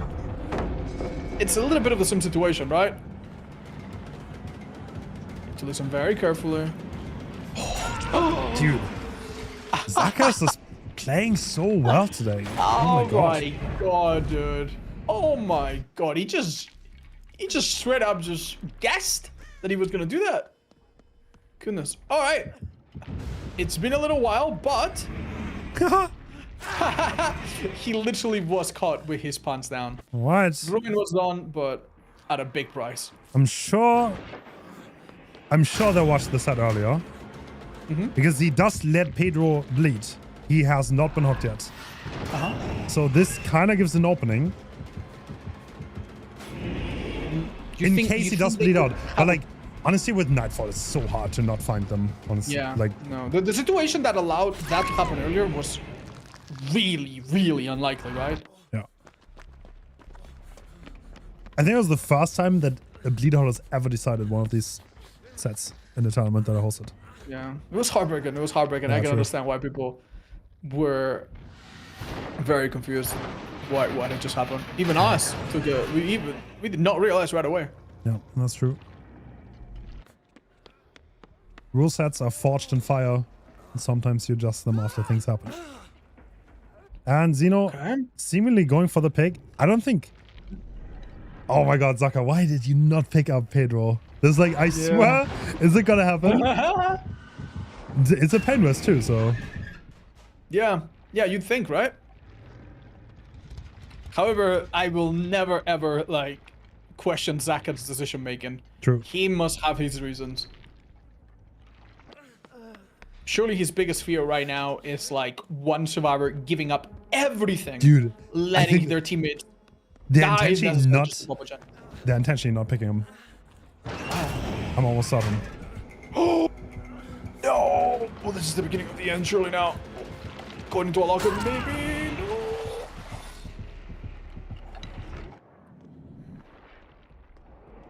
Oh, Yeah. Iron Whale is being so useful right here. Without it, this player would have 100% been hurt.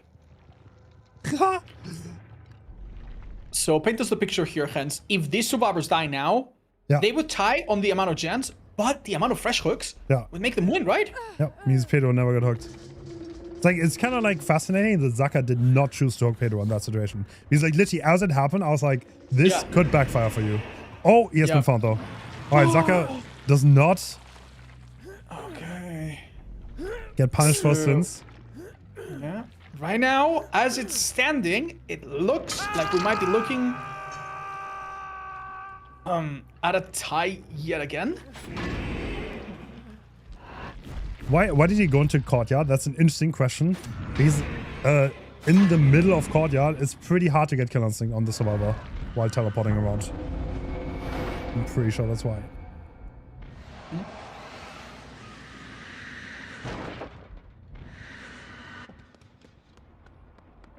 Damn.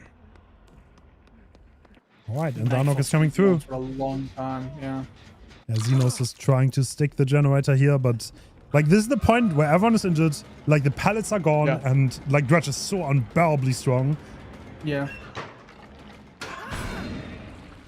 This is the kind of thing that if survivors were afforded some really strong healing perks or some really strong auto healing perks, it would be really hard for them to find themselves in this situation.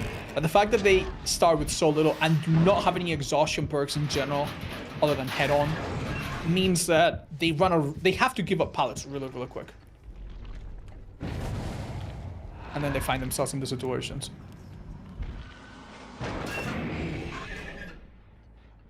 Must be feeling pretty good if Zaka manages to do this, despite his early unfortunate disconnect, making his team be in a bit of a bad spot. He's gonna bring it back. It's happening, maybe. And Zynox taking chase. Used to be the captain of Zaka on Team Torment. Oh. For like a little bit at least. Damn.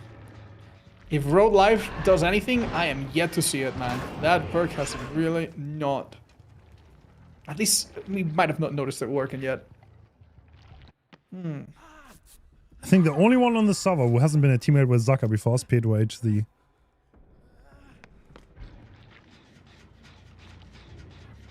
It's like the way it works in comp, there's oftentimes like a team shuffle every once in a while. Or like, I wanted to have new teammates, and then the top tier players kind of shuffle around. And that happens quite frequently. Ooh. Dude, Zaka, he's just playing well on Killer today. He's just playing really well. He just does not miss, man. He does not miss. Xeno was very impressive though in their first seasons. I think he gave him a run for his money. Now we're at a point where it's very little about the chase itself. It's more about the macro decisions. And it's looking difficult. Oh, nice. The HUD does not reflect this correctly because I think it's buggy, but we had two survivors on two different gens. Sure. No pilot around, so Pedro's instantly gonna get hit. Yeah, no, he can't even just hold the chase long enough for Xeno to finish his own chase. Like, this is like desperate. You do not want to be here. Oh, yeah. Yeah. Okay, Xeno, progress on his gen is at nothing because he left to go for the unhook. And the whole idea of dying without having been hooked to deny the fresh hook is also out of the window, right? Because we hooked everybody. True. Okay.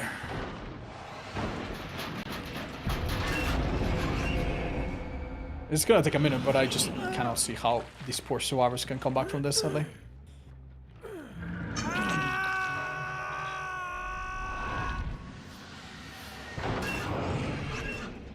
Ooh. I mean, the gen does have a little more progress. Yeah, like... I know, right? It looks like it shouldn't be that hard, but you're right. The forward survivor makes all the difference. Yeah. Like, imagine one survivor right now working the gen in the background this whole time. Like,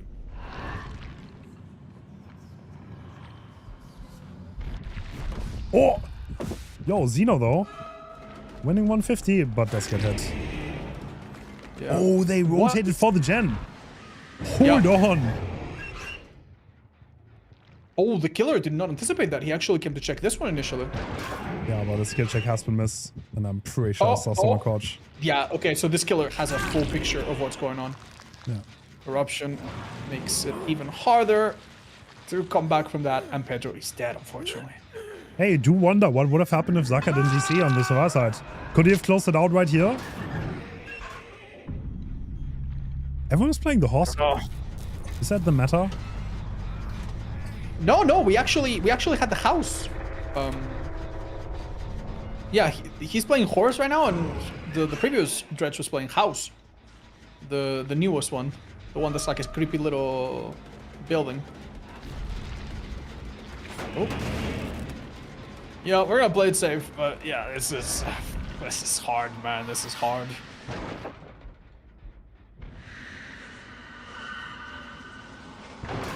This is just a slow death for survivors. I don't think they can do anything. But keep in mind, the survivors are not losing here because of the unfortunate disconnect. If this ends like this is a tie. Oh my god, they have a gen at 75%. There's no way. There's just no way. There's no way. Oh my god, wait. Hold on. No. One more 50 win. No. No way. It's eruption. No, it's over. Oh my god. Can you imagine though?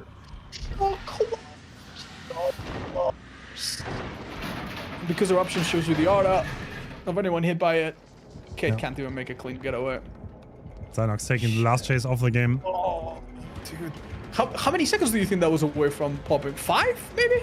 Yeah. 4 seconds? That was so close. Oh, what a tank. Yep. Zaka is not losing anything today. Damn. I don't know if Zaka knew how close he was to actually losing to his disconnect. That's crazy. One more loop would have saved it. Yeah, unfortunately, I think we're at the point where obviously Bloodlust starts building up, and you can only go around it for so many times before the killer is just too fast. Yeah. Well, do you have any insights, Hens? What do you think could have been done there? Nah, there's nothing to be done. I mean, Xeno almost brought it back, but now we're gonna go to Mastermind, I think. So that's gonna be exciting. Yep. Yeah, someone mentioned why didn't he go into a locker to deny the eruption? But you need to remember, eruption and search have different trigger conditions. It's true that if you go into a locker, search will not work because it's activated on basic attacks, but eruption works anytime a survivor goes down. Even if they down themselves with plot twist, for example, or by bleeding out if they don't mend. So yeah, there was nothing to... Sadly, eruption is one of the best perks in the game, and it is one of the best perks in the game because there's no easy way to outplay it. Do you mean Joel odds? Yes, of course. I think Jolt is kind of elitist because people don't even know what Jolt is anymore. So that's old people name. So we have to say search now. Yeah. Oh. It's very Jolt. And tenacity does not bring Xeno anything, and he's gonna get worried.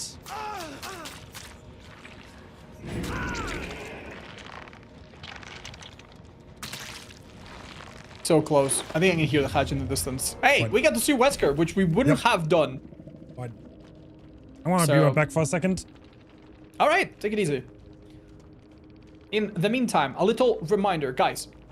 We have Elysium versus Praxis. They are fighting to be in the finals. The finals will be played tomorrow. It will be me and Hens commentating again, starting at a similar time, and whoever out of these two teams manages to win will have to duke it out with Invictus, who I think has been undefeated so far. Strongest team so far, strongest performance, right? They've been in the winning bracket the whole time.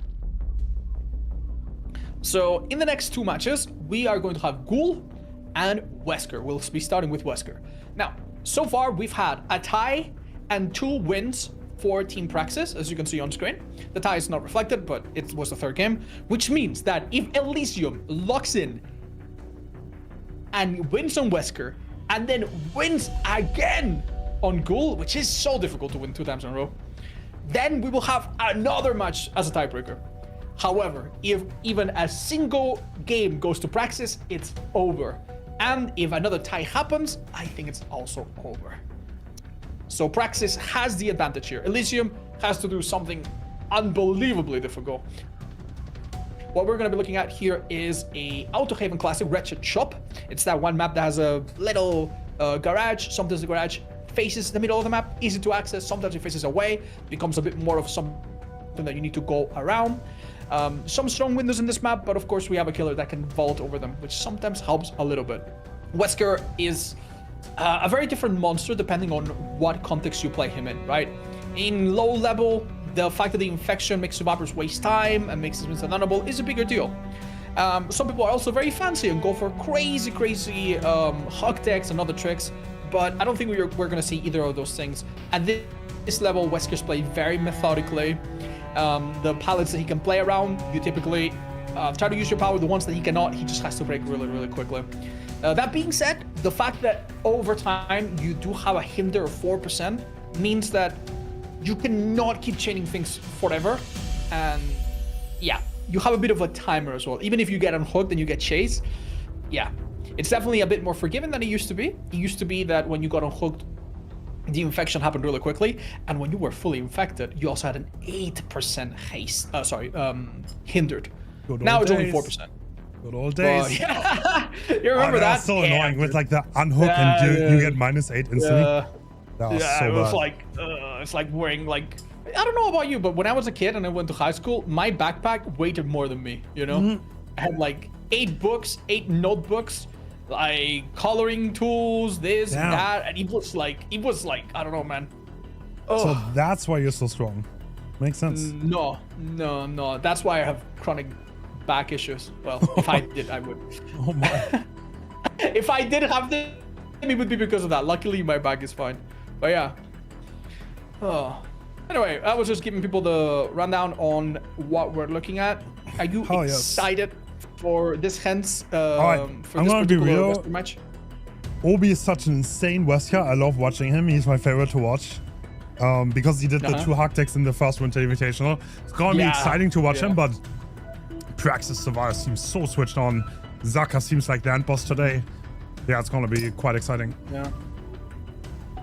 No, Zaka definitely has a health bar anytime you chase him. Like, it's been rough. Xeno, I have to say, he's had a couple misses, but it also seems like not the guy you want to chase ever. But yeah, I do agree. Zaka's status as an MVP is really hard to question. And one thing that surprises me, Hens, have you noticed the increasing amount of people in each team? We've had rosters of like 11 people. True. Yeah, the teams are just definitely getting bigger. Yeah. Wow, dude. 2 killer players. Oftentimes is you have chase specialists. You have players who are more specialized in the coordination sets. For example, a player like Silhey is very chase oriented. You will probably not see him play against twins if they have their main roster, Elysium here.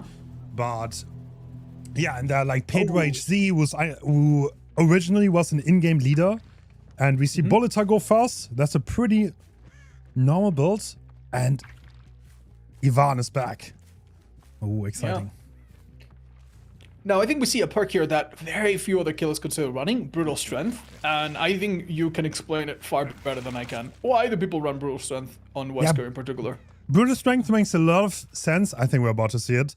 In situations where you can zone the survivor or not, he's just gonna play around the pallet. Because he can break the pallet and then still follow up with a dash. And he's going for a throw. Is he gonna get it? Yes. Yeah, oh my god. So what we saw there was one of his actions, one of his add-ons in action, the Beetle, Jewel Beetle. What? And what does... Oh, yeah, that was bugged for us visually. That's probably a amazing spectacular play by bug. Wesker. Yeah. Wow, that's a fast 2-tap. Yeah, because of the throw. That means less cooldown for the killer. And honestly, that's such an explosive start for him here. It's gonna be hard for the survivors to keep up. Yep. Yeah, exchanging here is a big no-no. We do not want Eruption to affect that gen and really prevent it from being done. Survivors, though, have another gen by Shaq also being worked on. We see a pallet pre-drop here. Interesting. Yep, it can be awkward to drop that pallet later on. But if it's dropped like there, then you can do the gen safely. So, smart play by Zynox. He just wants to do the gen. Yeah. Now, hook stages now are a bit longer than they used to be, 70 seconds, but when it's in the middle of the map, and this killer is a bit explosive as well, it really is not so easy to know what you should be doing. True. The killer seems confident that they can force this and make this very difficult. And remember, if you get grabbed with this add-on, you will be tossed so much earlier. That's definitely... Oh my god! Oh, that's pretty bad. So Zeno tries to get the unhook, but he's not going to get it, which probably means Ivan is going to get forced to second and Silly. He is trying to commit that gen. Can he do that? I don't think he gets it before second stage, though. No, second stage is absolutely happening here. And the killer let go immediately. Holy... Okay, Bolitar committing on Zeno, but Zeno dodging, and now he has to go back. Silly finishes his gen. Wow, I mean, this hook is still there, though, so... Yeah. I mean, on the one hand, a survivor is dead on hook, which is huge for killer. But on the other, how the hell have these survivors done 3 gens already? Yeah. Like, hook stages really are that long now, huh? Another thing in the killer's favor is that if Ivan comes out of the hook and he goes down in a particularly good spot, Painless is still up. Dude. He did not use Painless, so... No way Zeno just does the that gender. could help There's no stabilize way. the game. Oh no, is it really close? Oh, does Silhe want to trade this hook? It's not easy to trade, even against... Alright, so 2-man save coming out from Zynox and Silhe. They're both gonna get injured, and the question is, how good can this chase be? He has 15 seconds of endurance. Almost every pallet on the map is up, so his playing field. He knows that a hit before the window is kind of pointless. Shag pallet comes down. Here's where brutal strength might help. And nobody's healthy for the body block here. Oh, that's unfortunate. He found a really good angle. He does have a good setup here. There's a jungle gym there. There's a rock pallet here. I mean, he's gonna be stuck on this one now. Interesting. Playing the pallet. Oh. And this is the zoning break we were talking about earlier. With brutal strength is a lot faster. Yeah. That being said, I don't know. Oh, huge play from Bolitar. Okay, so... Okay, this Painless needs to happen yesterday. Yeah. So Painless coming in. They used this chance to reset, going into the 3-1 with everyone full health. But Bolitar still has so much time here. Painless coming in, and 2 gens still to be done. Yeah, like, it looks so questionable, but now that you see the results and that this chase actually was really, really reasonable in terms of how long it lasted and the resources used, yeah, no, these last 2 gens are going to be hard, especially with 3 pain races still on the board and Eruption being as strong as it is. True. I mean, to be honest, there are not even that many pallets used. There's still almost everything up on the map. So the survivors have a lot of resources to work with. Yeah. We also see a lot more exhaustion perks than in previous sets.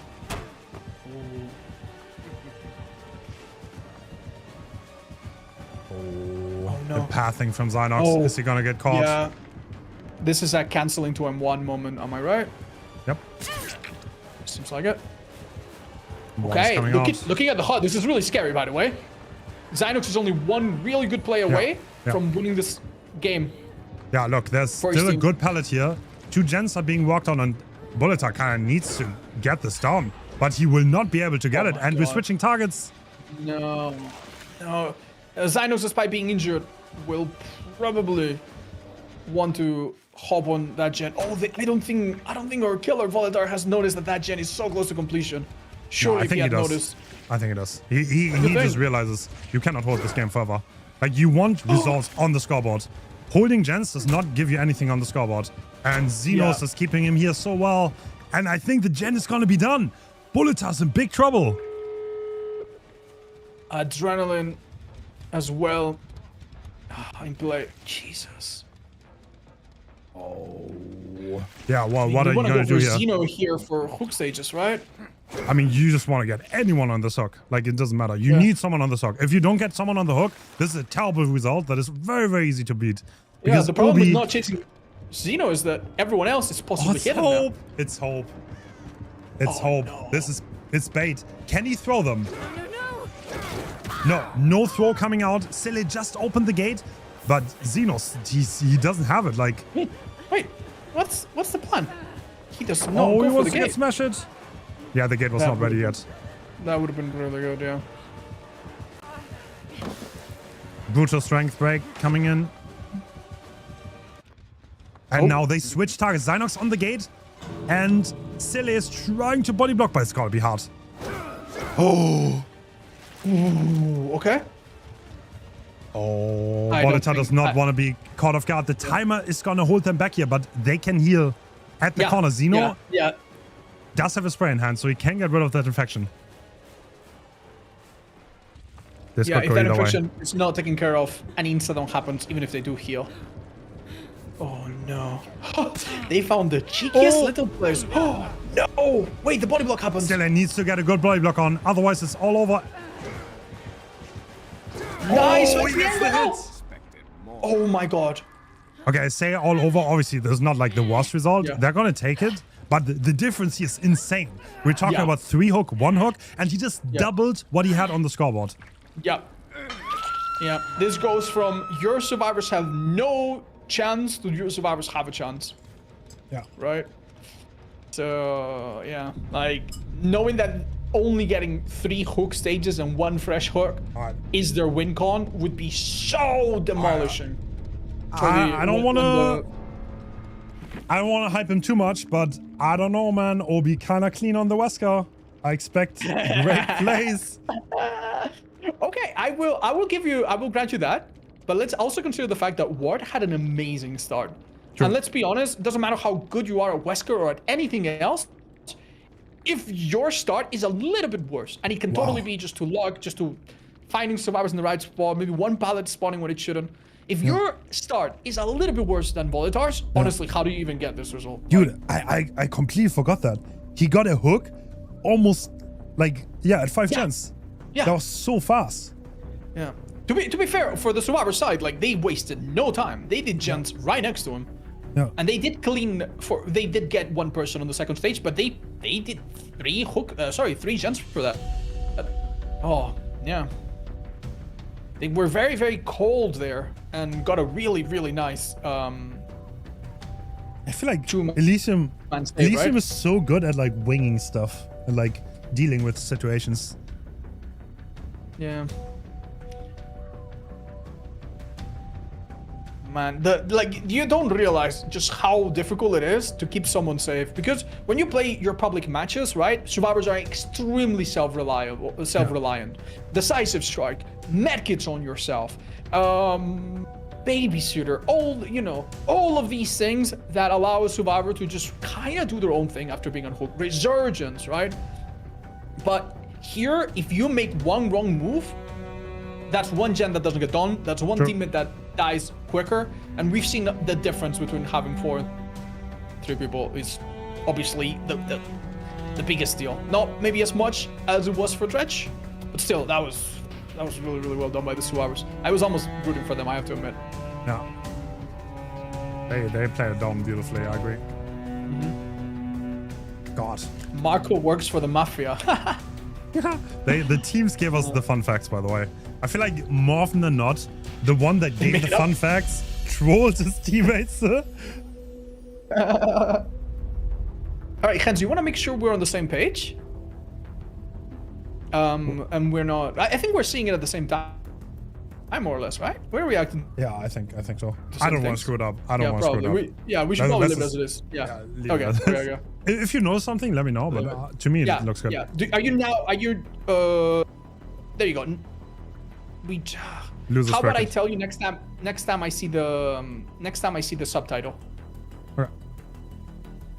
and I'll read it out loud, and you tell me if it appears at the same time. And I think we are reacting to the same thing. I think we have pretty much the same latency here.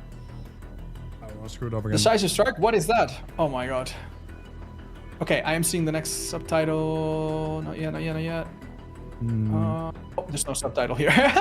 You mean the Okay, bands? I saw all 5 nuts. Like they disappeared. Yeah.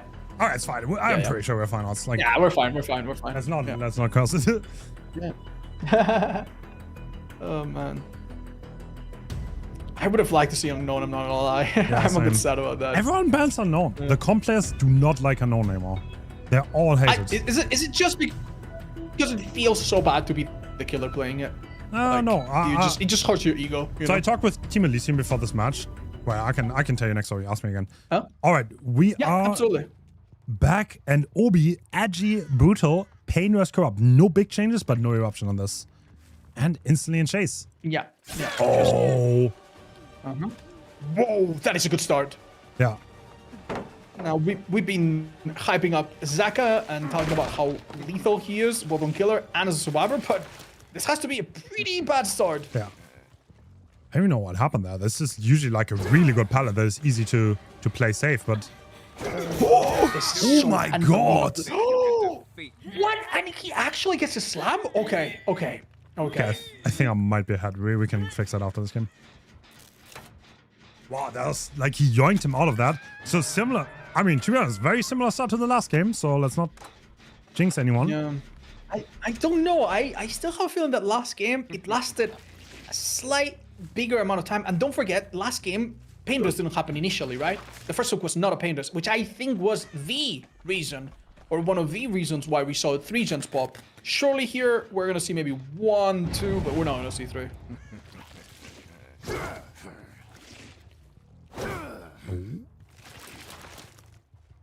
Very, very different situation here.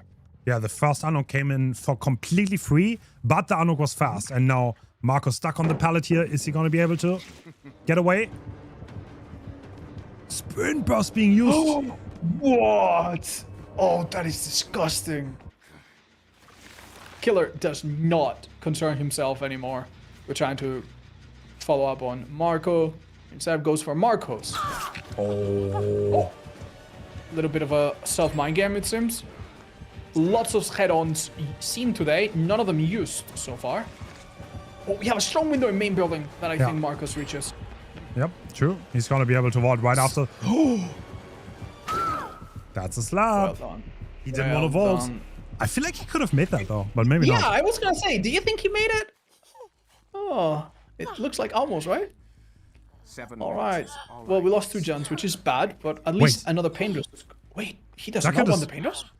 Zaka just faked the spray. Interesting. Now the spray is coming through. Hold up. What do you think is the tactical decision here, hooking in the middle instead of getting the pain dust? Is he eyeing some kind of 3-gen to like hold down later? That's a good question, honestly. I'm not sure why he didn't go for the pain dust. Yeah, like surely he didn't forget, right? Because he was right next to the previous one. That is a great chase to take on Marcos, though. Oh. Yeah, he's just interested in fast. He does not click, however. Oh, another spring burst. Oh my god. Dude, he's so clean, no? Yep. I would never let this guy on Wesker, I'll be honest. I have to say though, like even though mechanically he's playing this very well, it seems like survivors have a lot to work with here. True. Well. Oh, that's a miss though. Marco makes it away, and yeah, they're doing gens. 3 different gens are being worked on. The last generators are being completed. He definitely needs this chase to be fast. Wait. Wow. Okay. So I'm trying to visualize the win condition here, and it's actually not that bad. Yeah. Because remember, we have 6 hooks, 2 fresh. If our killer finds V1, the Renato player, and then just camps him to death, or tunnels him to death, or hooks him very far away from gates, and then V1 dies on hook, that's enough to win, right? Yeah, true. And That even would if he be does 6 that hook for stages, Zaka, but- he actually, nah, he needs one more. Yeah, you're right. He needs virtual, honestly. Yeah. You're absolutely right. Yeah, he needs to hook virtual and then kill anyone. Anyone. If it's virtual, I mean, great. If it's not, that could work as well. Oh, the slow one. Maybe What is virtual that now play? has... Jesus. On such a short loop, that's so risky.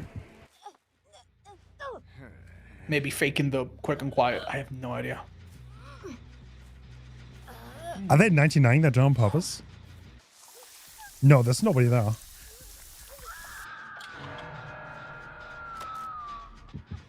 Oh, Wait, by the way, what? we have potential energy. That's insane. Oh, they're bringing potential energy, maybe? Nah, surely not. Bro, why didn't nobody finish that gen? What am I watching? Was that Marcos gen and nobody rotated? I guess it had to be. That's quite the chance. Huh. I mean, it is kind of the gen that you expect the killer to. We got most. No! The worst possible time to make the slightest little mistake there. Oh. Damn it. All right, quick reminder on the scoreboard. If Zaka goes on the hook and he dies, that would be enough for Obi. But he needs to make sure that Zaka dies on the hook. Oh yeah, you're right. That would be a total of like 7 hook stages, right? That's 6 refresh, which is more than 6 Yeah. 2 fresh. Trying to deny the throw, but he's gonna get it. Is that a double tap?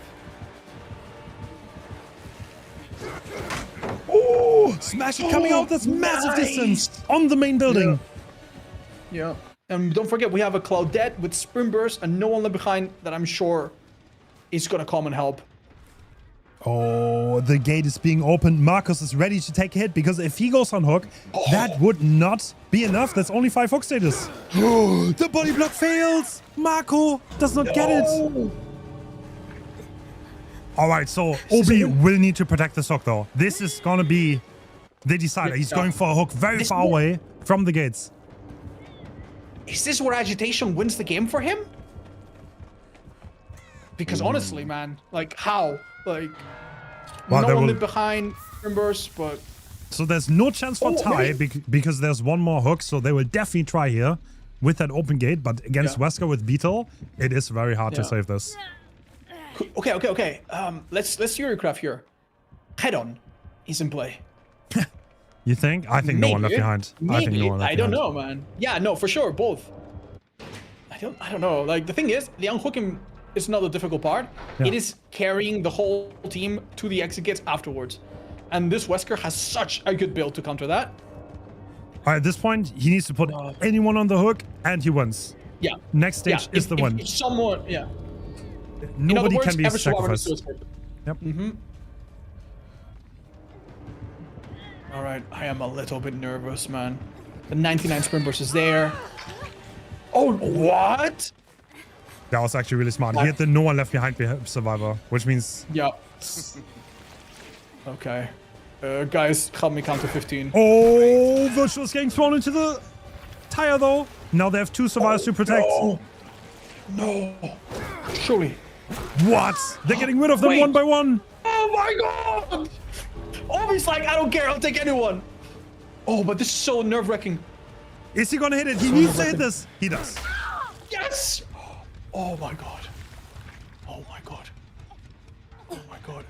That's Holy. it. Obi brings it back. Bro, he's like praying, please let me make this hook. And that's it. That's 6 stages. That's the win for Obi, but what a crazy set that was. Dude, he's so clean, though. He's like, oh my god. Never let this guy on Wesker. God. Yeah. It must be so difficult to switch from one survivor to another, to another, to another, knowing that any of them works, but that you do need to get someone. Man, the nerves that you must feel in that moment. Absolutely well done for Obi, dude. Always delivers. All right, so what does this mean for us? Someone asked, why is this not a tie? Because there's one more fresh hook. Fresh hooks is the third tiebreaker, and if there's the same stages and the same gens being done, then the fresh hooks decides, and Obi got 3, and only 2 people on the hook for Bolitar. Yeah, Bolitar played a strategy that works. I mean, get someone on the second stage, get them, and then kill them early. That does work, and we've seen it work, but we've also seen how it can backfire. Because if you camp someone, that typically means that, yes, that person does die earlier, but you're not spreading the hooks. And when the game wraps up, maybe there's 1, maybe there's 2 survivors. In that case, it was 2 that get away without a single hook. All right, so far. All right, we're ghouling now, I think. Hence, how long are we gonna be here, dude? Oh my god. Forever, never. We're ghouling, you're ghouling. I'm watching. Oh man. So we had 2 wins by Praxis, back to back, followed by a tie, followed by Elysium winning, which means that there's only one result here, one result that does not send Elysium home, which is Elysium has to win another one. And when they do that, there'll be 2 wins, 1 tie, 2 losses each, which means they're not done yet, and we will need to play another tiebreaker, which I think Hens has already explained before. Oh. Damn. Yeah, it's gonna be Xenon Ghoul. I know. I think it's pretty good on Ghoul. Do they choose which one they will play? This is a tiebreaker set, so they both bent down until they got to this. So no team should have a heavy preference on the set. They should, but they don't hate it. That's like kind of like the middle ground you arrive from. But like honestly, Xeno was really good on Ghoul when he came out. So I'm surprised this is the tiebreaker, but we'll see. Okay. Explanation on why Unknown isn't getting played. So basically, each team has a turn banning a killer. And the reason why you would ban a killer is there's so many reasons, right? Your players are not the best with them, or you think that the other team is really, really good with them. And then in the end, when they're down to one that they agree, that's the one they play. Okay. You asked why teams don't like Unknown, right? I want to quickly explain. Because I asked Team Elysium. Yeah, no, there's also more reasons. Actually, it's quite simple because it's very coin flippy. Because if you miss your first power on Unknown, then you're pretty much playing for like 5 stages at most.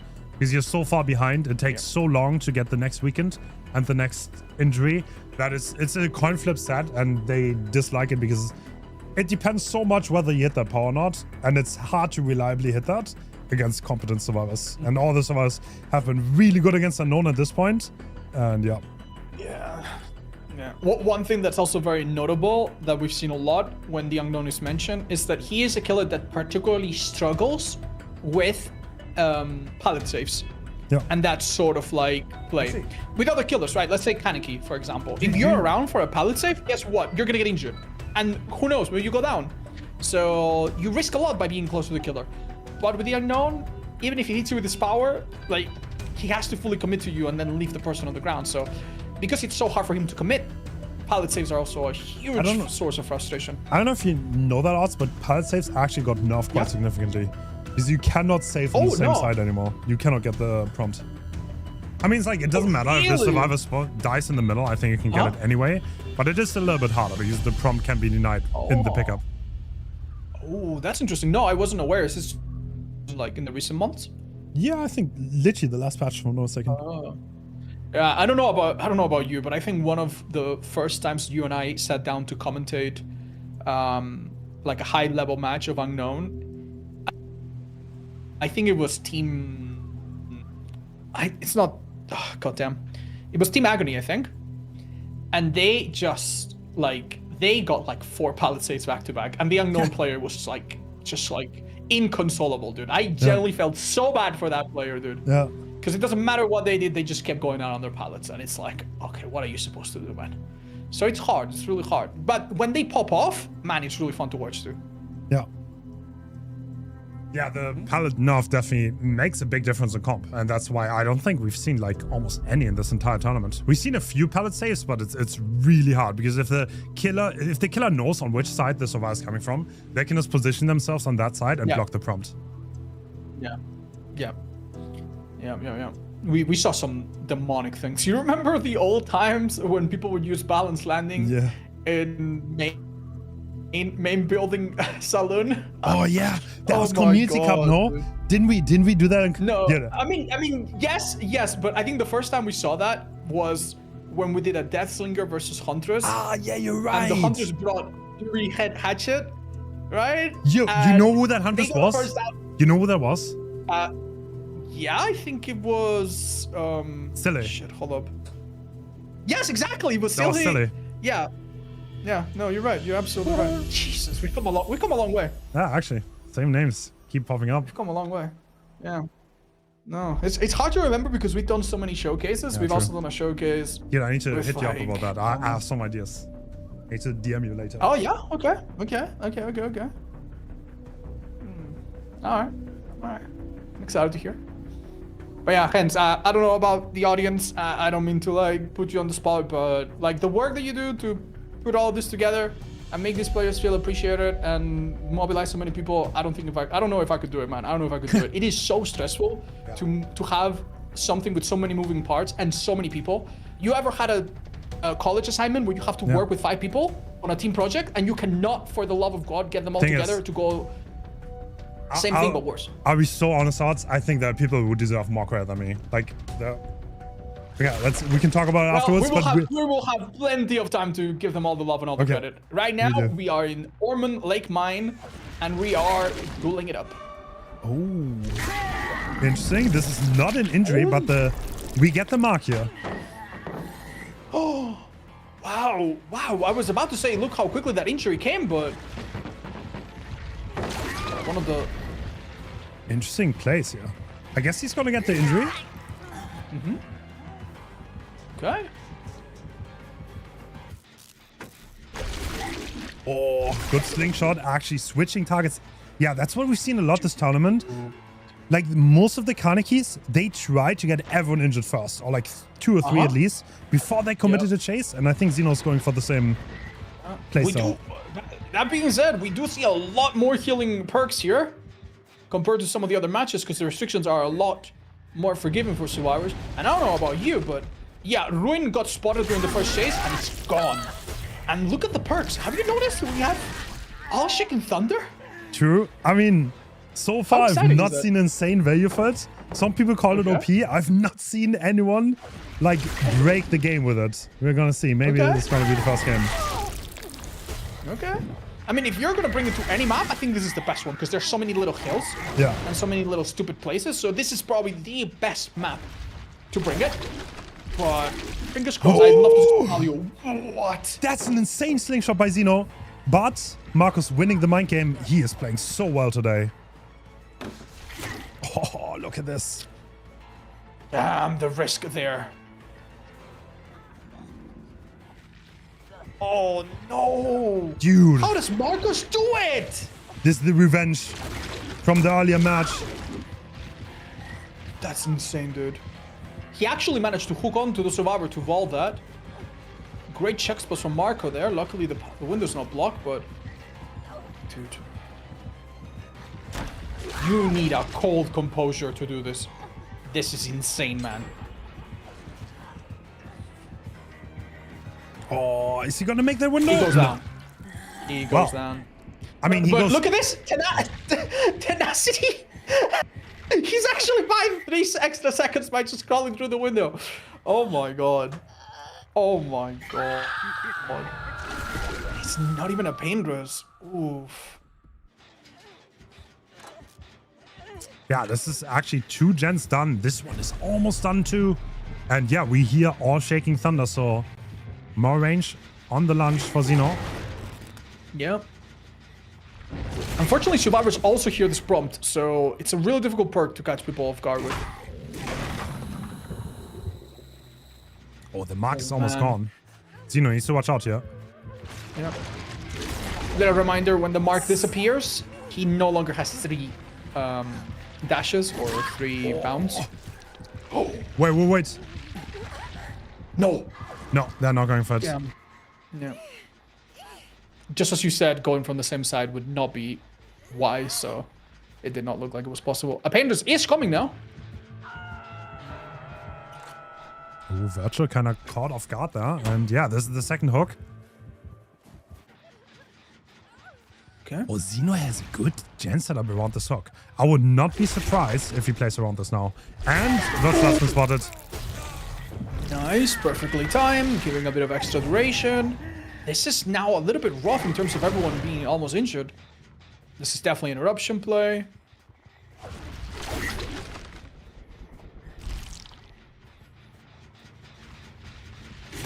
Yeah, I'm not gonna lie, after that length chase, I thought for sure this is gonna be an uphill battle. Oh my god, the slingshot. You have to be so careful when you're injured. Honestly, this is way harder to do than it looks, by the way. To land right next to the survivor. It's very hard to control. It really is. It really is. This is the only killer in the game that you can call out for being in the middle of the map. And by the time you finish your sentence, he's already on one edge. Yeah. That was insane. Whatever they were planning to do, whatever rotation they had in mind, out of the window after that one play. feel like he's Xeno. waiting for eruption. Yeah, I feel like Xeno woke up now. He's ready. Yeah. Yeah. Oh my god. He's got like 4 gens that are all defensible. This is insane. You could lose one of them and still not. Oh my god. Oh my god, you see that? He waited for the a little sprinters, bit. yeah. Yeah, that's disgusting. Oh. Activating Shaking Thunder. Nice mobility there. Whoever went for the rescue, Marcos, presumably? No, it was Marco. Oh. Okay, so seeing that he's not gonna get the hit in 15 seconds, he goes for this. And we get value for the Perk. Can't force locker. I mean, to be honest, you don't want to force locker. That's 2 seconds less in those situations, so you want to go down in the back of the basement. Yeah, sure. Still, though, that was really fun to watch. Big lunge. Yeah, V1 he is kinda in a position where he could easily get caught off guard. Wow, I was not expecting that to happen. That injury is incredibly illegal, but okay. Yeah. That's cool things. And Oh, these survivors what? have it. Oh my god! Wait. Oh! Why is it slow vault? No. Why did he slow vault? Oh no, Marco. That is so costly. I was like, is he baiting the S? Oh, it's all falling apart. And he gets another 5 seconds after that. It's all falling apart. 14 Praxis and Virtual is also on chase. Dude. This is so disgusting. Oh, the big lunge. He still has it. He still has it. No way he blocks that. No, He tried to use that extra lunge, but even this is too much. Okay. I mean, he did have an opportunity there to kind of convert this into an early win, but survivors are not being stupid here. You want to They are know a still fun working fact? on All of these survivors have been on Team Elysium at one point. Damn, dude. It is one of the oldest sims. Like, yeah. No, it's getting really hard to keep track of all the names the main teams have had. Oh, Xeno's having fun at this point. Alright, here's that extra lunge! No shots! What? No! I've never seen someone go for that. I do not want to know how Xeno gets this out of him. Like, I don't want to know what he had for breakfast, dude. That is insane. He is absolutely switched on, as you said. Okay, I told this to everyone already. Fun fact about the map. Every time you switch POV, there's more snow on your screen. You don't believe me, do you? Like, it's actually true. Oh, are they gonna finish the gen? No, Zaka cannot get the gen done. No, It's 4K2. so close. I feel like that gen would have made a huge difference, by the way. I think the difference between 2 and 1 gen left is huge sometimes. I want someone to like hold gens for like an hour in a comp setting, and then like 30 minutes in, we only see snow. Oh my god, dude. It's just these fun little things that you only know if you run tournaments or something. You will never be able to unsee snow. Oh no. Damn. Okay, listen, man. I am now exclusively running this perk on every killer until the end of time. I am completely sold on it. He's so happy with this long little tentacle. Good job, Zuno. You've done it, dude. You've done it. You have the biggest tentacle. It looked very shaky at the start too. Like, Yeah, remember, they got 2 gens done for the first round. You gotta feel bad for Marcos, because he just had like a 1 in a million chase. He generally did so good. He surely must have felt like, okay, there's no way we go south from here. But hey, leave it to Xeno to just like teleport all over and somehow just punish anything and everything. We really do not understand what that slow vault was, but if you think about it now, it probably was an attempt to save the life, right? You think? Maybe. Yeah, it had to be. It had to be. Miscalculation, So you think? a little maybe. bit of like that was super close, by the way. Like that was like 0.1 seconds between her going down and Nod. So it must have been a ping thing, and she definitely wanted to save the life, and that cost them 1 gen, possibly more. So unfortunate. That was one of the craziest comp games I've ever seen, man. Jesus. Dun, dun. God, those slingshots. It was like right on top of them. Like, honestly, I cannot do that, by the way. I'm just not No, it's good enough hard. on goal. It's hard as hell. I remember I wanted to like practice a little bit to show other people how to do it. Practice doing the cutoffs. Yeah. It is even if you go on the same map on the same thing and you practice, it is so like you need to do it so precisely. Yeah. And when you miss by a little bit or you mistime it or you don't, I don't know, you don't account for everything, you look like the biggest idiot. You know, because the killer is so hard, it's like, it's kind of like missing Blinks as nurse. It feels even worse than usual, right? True. Oh, man. Right, so, Hens, we were talking about earlier, and there was something you wanted to tell me. We were talking about the people behind the staff. Oh, yeah, honestly. We're still gonna have a bit of time to give them all credit, but is there anything, anything you want to talk about? That's the secret. I'm actually not that good at organizing. I'm chaotic, and I don't know, and there are people who do a way better job, and yeah, this tournament has been mainly put together by Angel, so a huge shout out for that. And thank you, Angel. Yeah, thanks for all the staff in the background who put this together and are in the VCs right now. There are like 8 people behind the scenes, so huge shout out to that. I also have to come out and say that I am the most like you cannot really put into words how little work Hens has made me do for this. Like, I could have honestly spent a lot more time studying the format and keeping up. He made this so easy for me. He knew that I was a little bit busy these days, and he was so accommodating for me, and I really appreciated that. He was almost plug and play. We had some staff member tell me exactly how to run everything. They made it so easy for me, and I'm so grateful because it's great content. It's kind of funny because like we hosted quite a few tournaments, right? And like we always advance, and we always like, I feel like we're almost at the final boss stage. Not quite, but yeah, every time we do it, we get a little bit better at it. Yeah. Oh, man.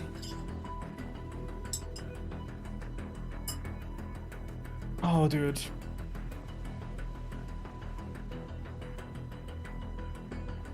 All right, yeah. So, is this possible 4K2? Yeah, hold up. I'm starting to get a little bit confused. Whose killer just played? This was Elysium. Team Elysium. Yeah. Oh my god. Oh my god. So Praxis needs to basically needs to outdo that performance, and then they win. But if they don't, then it's a tie, and we have to play another set. This is crazy, dude. This is actually kind of crazy, man. Oh my god. The result to match is 4 kills, 2 generators left, if I remember correctly. 4 fresh hooks. Yeah, today it's not like, impossible, but I think today's International Dredge Day. No, dude, no more Dredge, please. I beg you. I'm so done. All right, and we have Bulletar, and we are looking around. Yeah, the early game is quite important. I think you want to get as many tags as fast as possible. Ooh, we do see slightly different add-on. Slightly different perks, but very heavy on the slowdown. Nothing really unusual. Because you are so fast and the map is so small, info perks are really redundant here. I'm very impressed by how well survivors are denying this first injury. Yeah. Looks like we that can actually see is so hard. We can see the scratch marks, so they're splitting off now. Oh! Nice read by our killer. Very aggressive prediction by Kate that slightly backfired, but still. She bought some time. All right. Ooh, I'm really interested in seeing what type of 3-gen we have. But already, I think it's maybe a bit less favorable for the killer. Because the previous one, I think it was really favorable. True. I mean, like, the problem was the survivors went down, right? Literally in the middle of it, like twice. No, for sure. Like, the basement play where someone was injured, rescuing, and then that life issue definitely, like, killed their momentum. Fun fact, this is why Deja is allowed on, like, literally every set. He's like, to make this a little bit more skillful, and the survivors, to give them a chance to avoid these scenarios, because they can just, like, avoid going down in these setups. So interesting. Okay, this is now our 3rd injury. Yep. Ooh. Ivan actually runs through the killer. Probably has a good idea of where he wants to die to avoid making his hard place. Oh my god, interesting. Okay, that's spicy because everyone has been spotted. Zynox also in chase, so Boleta knows exactly where they're walking. Oh, this looks really difficult, I'm not gonna lie. Like, even if this chase goes well. Oh, no. Oh, wow. I think it was intentional, honestly. Was it? Huh. Yeah, I mean, what I mean is it was a little bit difficult for him to go through this narrow area without losing distance, you saw? Interesting that And he's now we're in playing a for the very vault. ugly- Yeah. This is so difficult. Like, your power here does not do a lot, is the thing.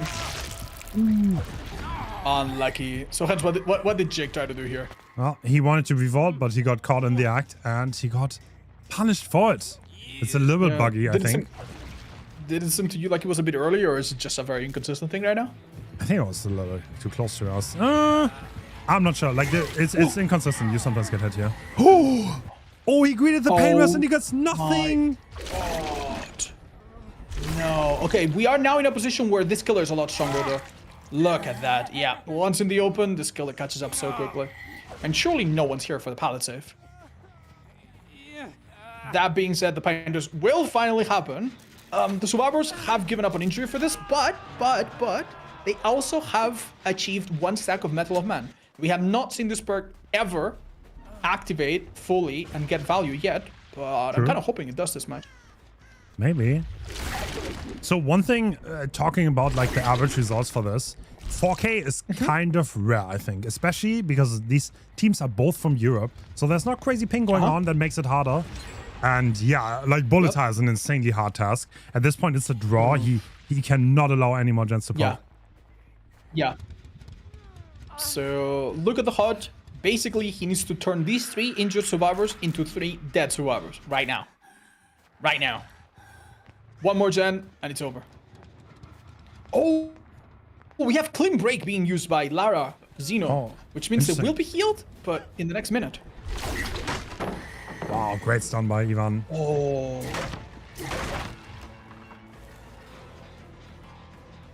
Killer did a good job finding the 1 survivor that was working the gen. But very soon he's gonna have 4 people all available to do gen repairs. And remember, only 1 more. Yeah.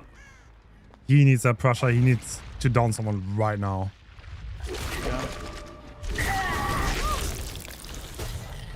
I mean, everyone injured. It can escalate fast. Like 1 slingshot, you might be caught out of position and you're down. Yeah. It's not over. I agree. One thing that's looking really difficult though, the gen spread is insane compared to before. And we have no eruption set up.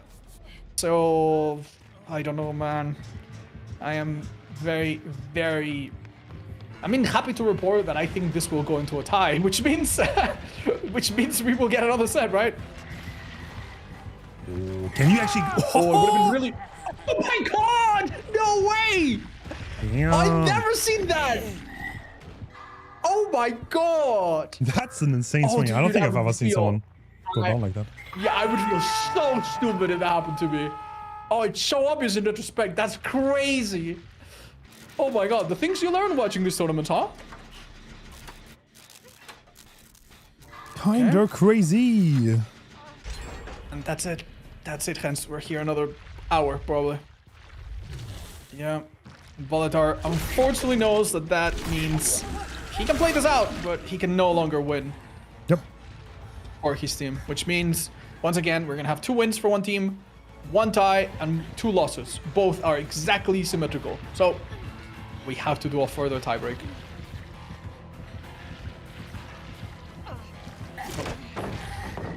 Dude, Smash Hit, on the other hand, has been getting crazy value in these matches. Yeah. Zeno always getting those stuns. Yeah. A lot, I noticed that a lot of these killers kind of just destroy you once you drop the pallet. So a lot of what we've seen today is just survivors and killers looking at each other like this, trying to get the other one to do something stupid first.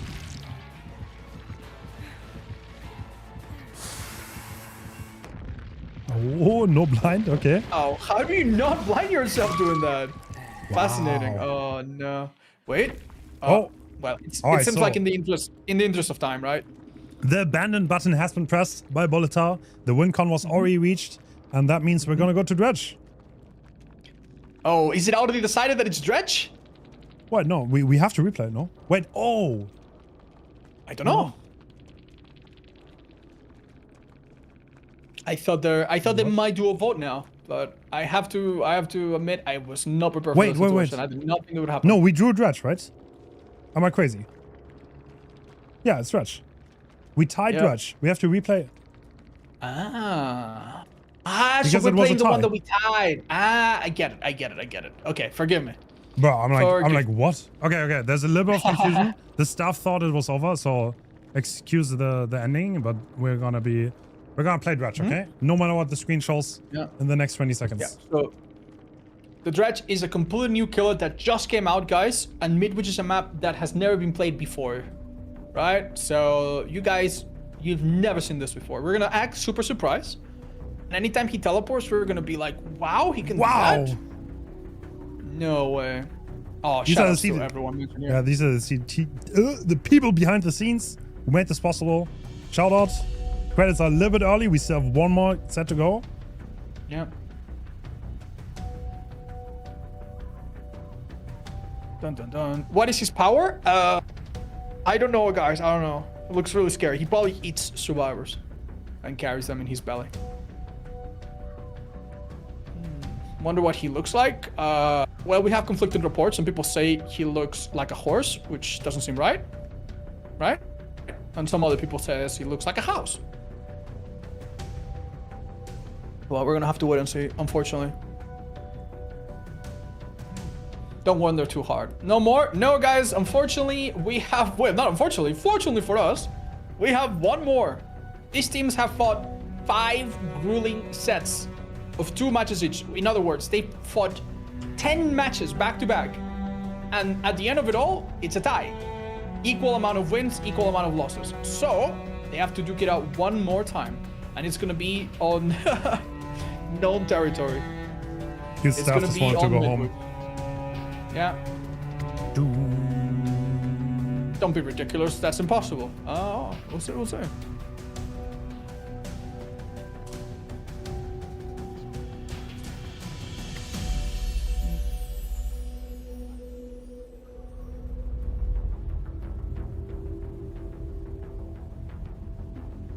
Hi, Aries. Yeah, no, I get it, man. But if you think about it, if Dredge is the one where they tied, that means that's where they're the closest. So I think this is probably the most exciting one.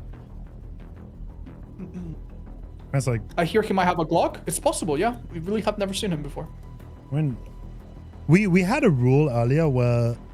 No, I think it's better that way. Like, there's no real good tiebreaker. If they actually tie in every way we have, with everything we have, and like in terms of tiebreakers, it's better to replay it for the competitive spirit. Yeah, that's gonna be fun. I just realized we have some insane players in these teams that we haven't seen. We haven't seen Bobo. We haven't seen Ipic. We haven't seen Steve. These players I've played against sometimes, or I've seen them many times. I'm very fond of. Oh man, do you think we're gonna have any roster changes for the tiebreak, or do you think fatigue is setting in for anyone, or is it best to just go with? Oh, honestly, I think at this point in time, probably guess not to, right? Yeah. I think this is like the kind of time where mistakes kind of like start slipping in. I think when you go to like the 6th set, because it's nerve-wracking as a player for sure. Yeah, we've been at this for like 2.5 hours or so, right? It's tough. It's really tough. No, we will not be having any Ghostface or Plague matches today. This will be the last match of today. 2 more games. But tomorrow, however, will be the finals. Whoever comes victorious from these two, from Praxis or from Elysium, is going to face Invictus tomorrow. I think if Umbrella would have won, we would have actually had a Ghostface. Oh. Yeah, we would have had Ghostface. Well, teams can pick their own sets, but we're gonna have a grand final with a best of 7. So tomorrow we're against Invictus. Best of 7. I mean, I do not envy whoever has to commentate that. Okay, bro. Wait, tell us. Okay, never mind. It's us. Damn. Can you like hire someone else? I hired yours. Sorry, you can't back out anymore. No. I mean, I'll do it. I've committed. But you can hire someone else for yourself. You know. Yeah. Maybe a sound-alike. Maybe. Someone that sounds. Someone asked in chat if we can't do their laundries so they can watch the tournament. Maybe we should go do that.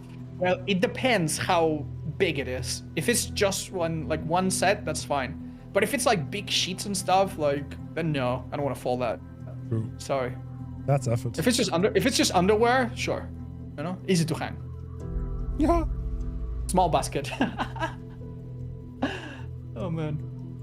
You know, I used to know a person, Hens, that only owned black clothes. Only black clothes. Really? And then when he did his laundry, he didn't have to separate by color. That's you know? base. Dude, honestly, That was so smart, dude.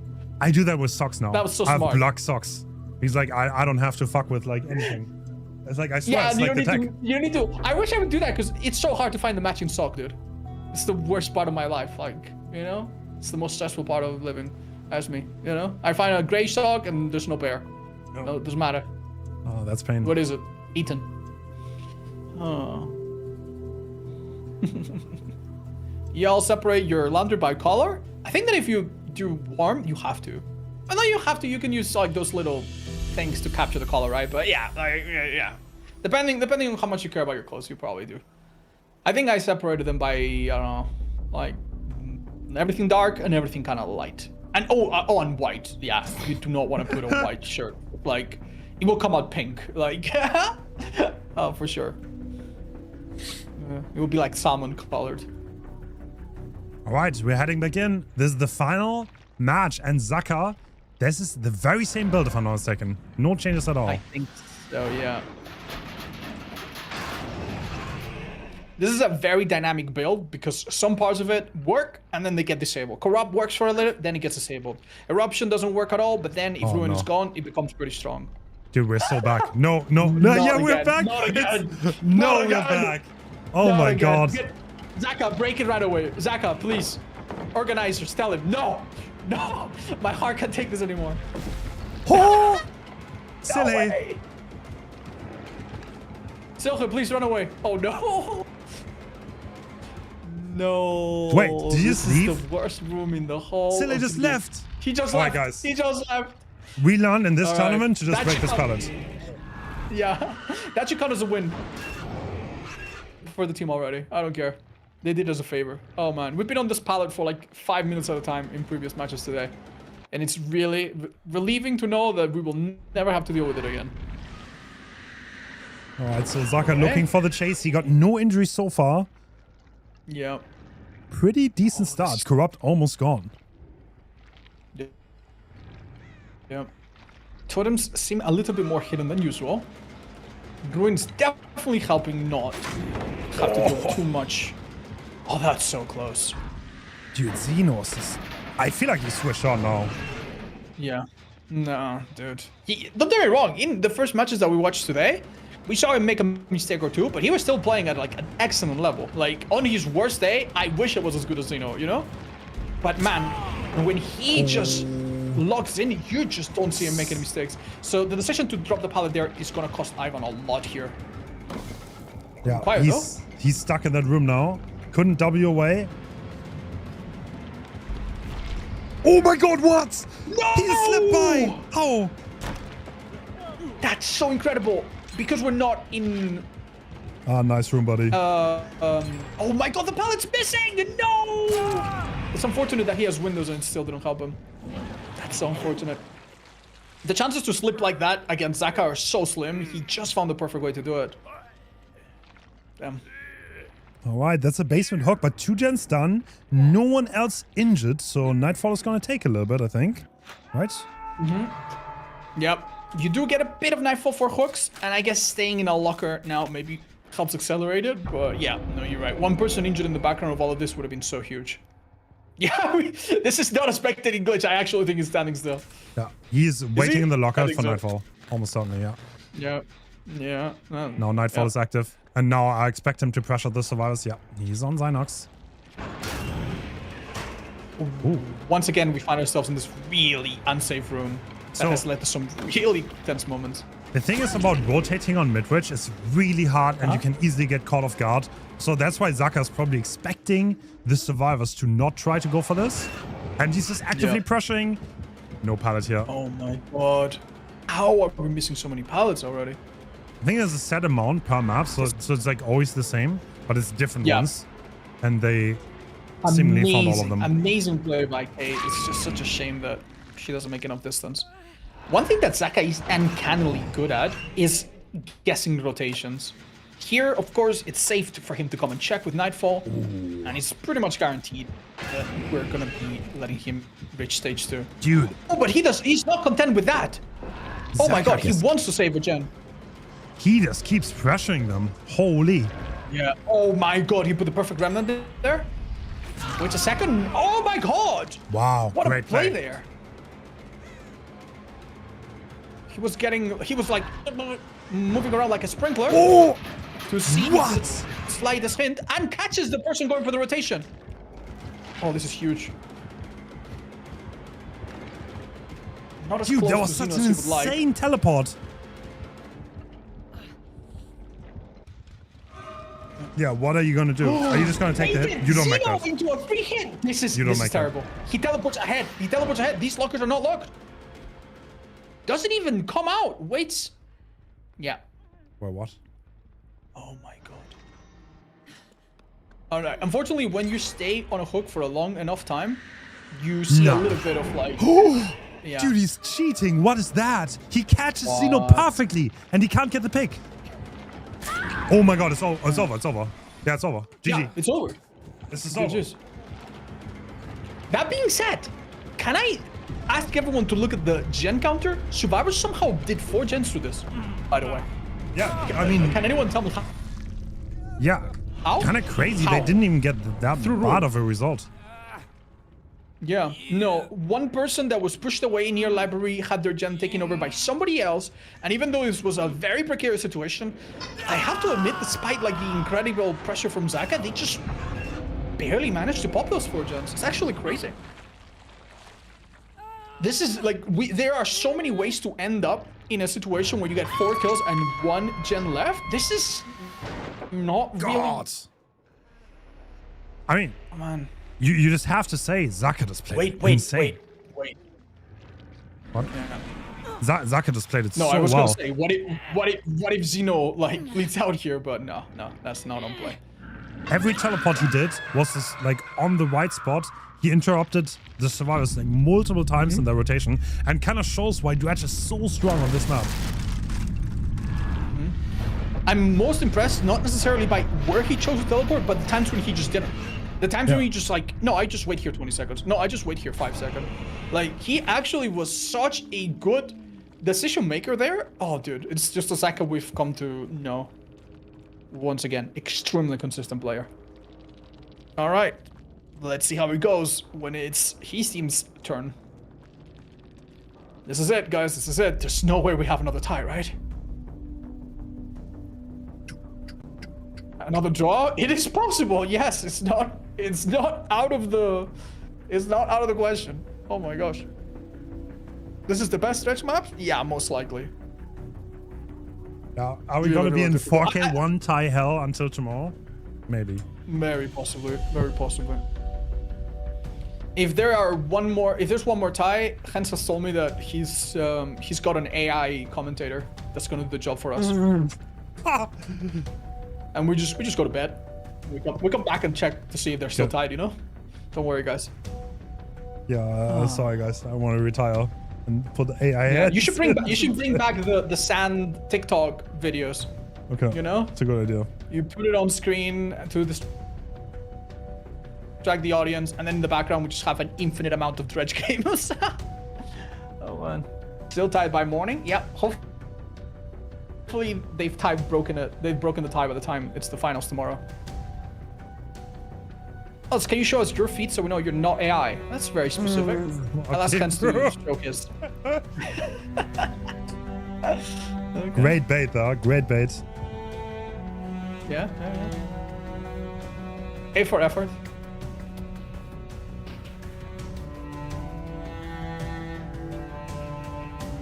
Alright, I mean, I don't know, man. I've seen people escape these quite frequently. I'm just saying, it looks like we always 4K Yeah, today. no, it's happened. It's happened. I think so. I think the only escapes were against Pig. But it's been close. It's been close every time. It's never been a stomp. Even the time when the killer had to, you know, Swatter had to go on a massive slugging spree, it was still so close. God, saddest way to lose. Shout out to Swatter. Played amazing. Yeah, Sweater, listen, man, we love you, dude. Like, you were the underdog, and you absolutely delivered.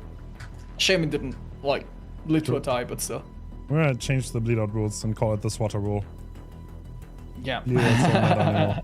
If your name is Sweater, then the rules don't apply to you. Everyone else, start picking 2 hours up. It's just kind of crazy how much of this game and how much of the tournaments revolve around the fact that leaving a survivor on the ground is more efficient than hooking them.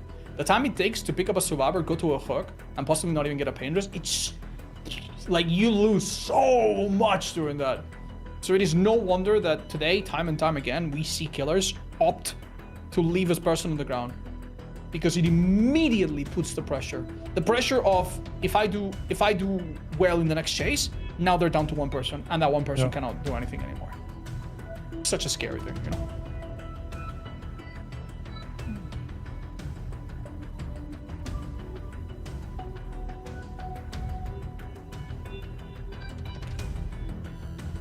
Yeah, and tomorrow we're gonna have the grand finals against Invictus, so we are both gonna be there, right?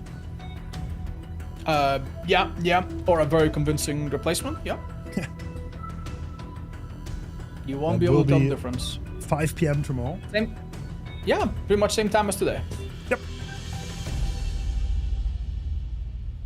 All right, but first we gotta figure out who's going to that. Remember, last match of the day, guys. The survivors have to basically pop all gens. That's it, right?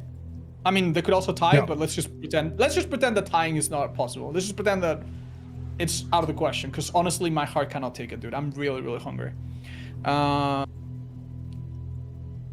Let's assume. So that means they would need to do all the gens, and then even if they die, or if they're left in bad shape, that's it. So that's what they gotta do.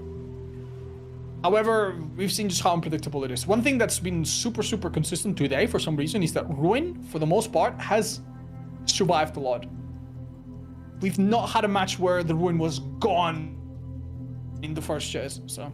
Yeah, the Ruin has stayed up extremely consistently today, which is kind of surprising because I thought, like, if there's Ruin in play, like, the teams actually, like, search the map and it should be gone within 1 minute. But that did not happen at all.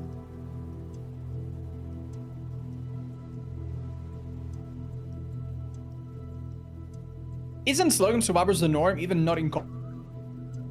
Not quite, because in public matches, killers often have very, very strong hook perks, and survivors are not as coordinated, so you have a bit more time to get the hook. Your chases, like, you're not gonna have the thing, right, where the first person that you chase is insane and lasts 3 minutes in chase. It's like, right.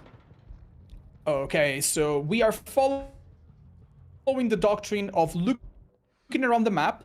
I think Obi has an incredible awareness of where everything is. I think he uses these seconds to really, really lock it in, and staying a little bit inside lockers is a strategy to speed up the first nightfall.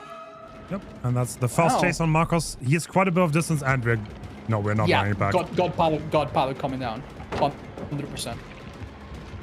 And there's no teleport here that really helps. You can teleport up, but then he just turns back. It's, yeah, you just have to eat it. All right, and this is Bolitar. Let's see if Obi can generate what he did last time. He had so much pressure early on. He went for a hit and run playstyle. Didn't go for a straight tunnel, but he had so many injuries. Unfortunately, we are yet at the infirmary. And we may... Wait! He breaks it? I didn't know that was possible. That's against the rules. That is, yeah, no. We will deduct some points from that. Unofficially, maybe. Style points, we are deducing. We'd love to have a standoff there for 20 minutes. Alright. Another room that we're really familiar with. The locker corpse room. Ooh, nice replacement of the weapon. Oh. Hahaha. Nice. Hit so early that the animation didn't even play out visually. Don't worry. That's normal. Alright. And that is a gen being interrupted. Yeah, he's just not committing for these chases. Interesting. Leaving Zaka injured. Yeah. He has such a good intuition. of where he needs to be at any Wow. given time, man. Oh, that is a really good stun for V1 though. Massive time, but And a lot, Alert. he can actually Really- call out exactly where he teleports to because of that, because of the view angle. yeah. I'm so surprised how well these survivors are spreading out and yet getting the heal on Zaka. Nice. Oh my god, hard beat from Marcos. Yeah, honestly, I would not be happy to be in. I mean, he got rid of a lot No. of pellets, yes, but Yeah. no hooks, no injuries on the bots. Yes, there's Nightfall, but like, you gotta get something on the bot. Yeah. I think the only thing that will save him is if he manages to get a hook, some injuries, and Ruin really pops off, but it's looking a tiny little bit difficult. Okay, the first hit happens here. That is really good. Zaka does not quite manage to get cut off by Obi. He's in a room that we've honestly... I don't know how to feel about this room. Like, it should be death for the survivors, but they managed to escape it half the time. Yeah. Huge. Oh, nicely done, though. All right. The fast down is honestly not that fast. The Nightfall is completely gone, more or less. Ruin is still up, though. But look at this. There's a lot of progress for Team Praxis here. Yeah. So fascinating to see the perk. Corrective action. Do you think it's to avoid skill checks leaving the gem because you so many times have to do it quickly, reacting Probably, to yeah. the dredge coming? Yeah, I think so. That's so interesting. This perk used to be so bad. Oh wow, doesn't even bother setting up his remnant. Immediately realizes that he had an M1. All right, goes out of the locker, and the scratch marks are right there. Oh, the interrupt. You see that V1 is healing Zaka, and right now, yep, all of the progress goes back to 0 due to mangle and hemorrhage. Well, are we looking for the person injured? Oh, this gen, so scary.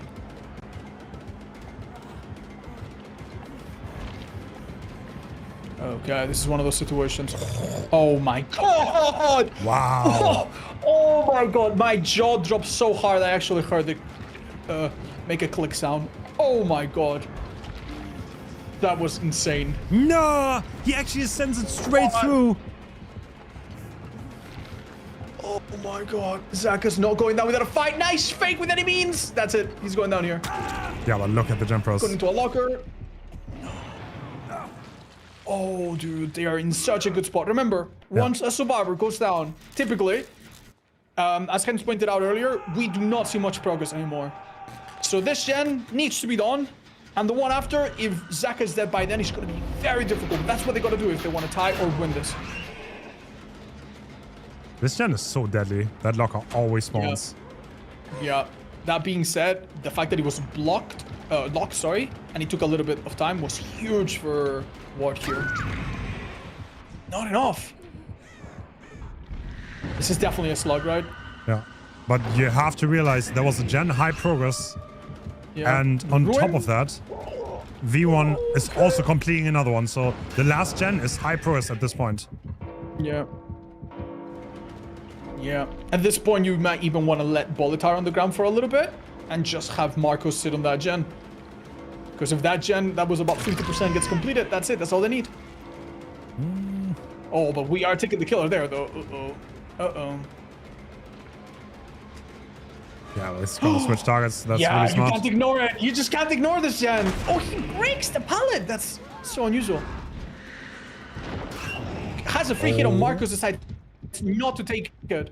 Yeah, he I'm needs someone telling out. you, Otherwise, he's no chance. The thing is, he did break I the god know, pellet here, I know, which means but- Yeah. he does God. have free reign. But there's a Does- hit tank coming in, and he has to take it. He has to take the down. There's no pain rest, so there's no point in picking this, really. He just has to take the slug. But he also has to be aware they're probably on that gen right now. Does he have enough time for this? I don't think so. I don't think so. Marco's still healthy. There's no way he's not on that gen, right? We can buy a little bit of time with this. No! They're doubling. That's it.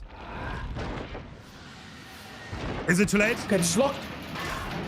It looks too late. It looks too late. It's over. They It's finish over. it! it. They get the gen done. That's out, and that means Team Praxis is gonna go to the grand finals tomorrow, and Elysium sadly doesn't make it. But what a great fight. What a great series we just watched. It came down to like 2 seconds. Now, how exactly this match ends doesn't really matter. Okay, well, maybe they don't get odds. Yeah. Oh, wow. You have to give it to Team Elysium. Like, Yeah, absolutely. they did so good, man. Oh they my did God. so good. They fought 4 sets. So long, dude. Absolutely amazing work from everyone involved. Honestly, man. Honestly. GG's. Yeah. Thanks. Huge thanks for Team Elysium. About that performance. Yeah, huge thanks to Team Elysium. Umbrella 2, who played today, who lost in a very, very tragic fashion. They played amazing. And yeah, Team Prax is going to be against Invictus in the grand finals. We're going to do the pick ban later today, like right now, so don't run away, Team Praxis. And we're going to be here tomorrow, that's right? 5 p.m.? I will be here. I wouldn't want to miss it for the world. It will be a best of 7 with a lot of killer variety, and hopefully, if it's have as many good moments as today, I think it's going to be worth it. Thank you, It's generally some ridiculous moments today, man. Yeah, true. What the hell, man? All right, see you tomorrow. Bye-bye. Thank you so much for having me, Hens. Mwah. Big hugs to everybody. Big hugs. Oh. Lovots, he's so nice. Thank you so much for the staff for being here. Thanks for the viewers who participated in a friendly manner and shouted out their favorite teams. Thank you for the players for being respectful, putting on a great show, even if things maybe don't go their way and like some rules are maybe a little bit weird that we have to change. I appreciate if you're being respectful. And yeah, GG's all around. Wow, that was amazing, amazing Dead by Daylight today. And yeah, tomorrow grand finals. Can Invictus be stopped? Are they unstoppable? This Praxis is the new gen team really good enough? We're gonna see. We're gonna see. That's gonna be exciting. I can't wait for that. But until then, hope you guys have a wonderful rest of your evening, and we can maybe...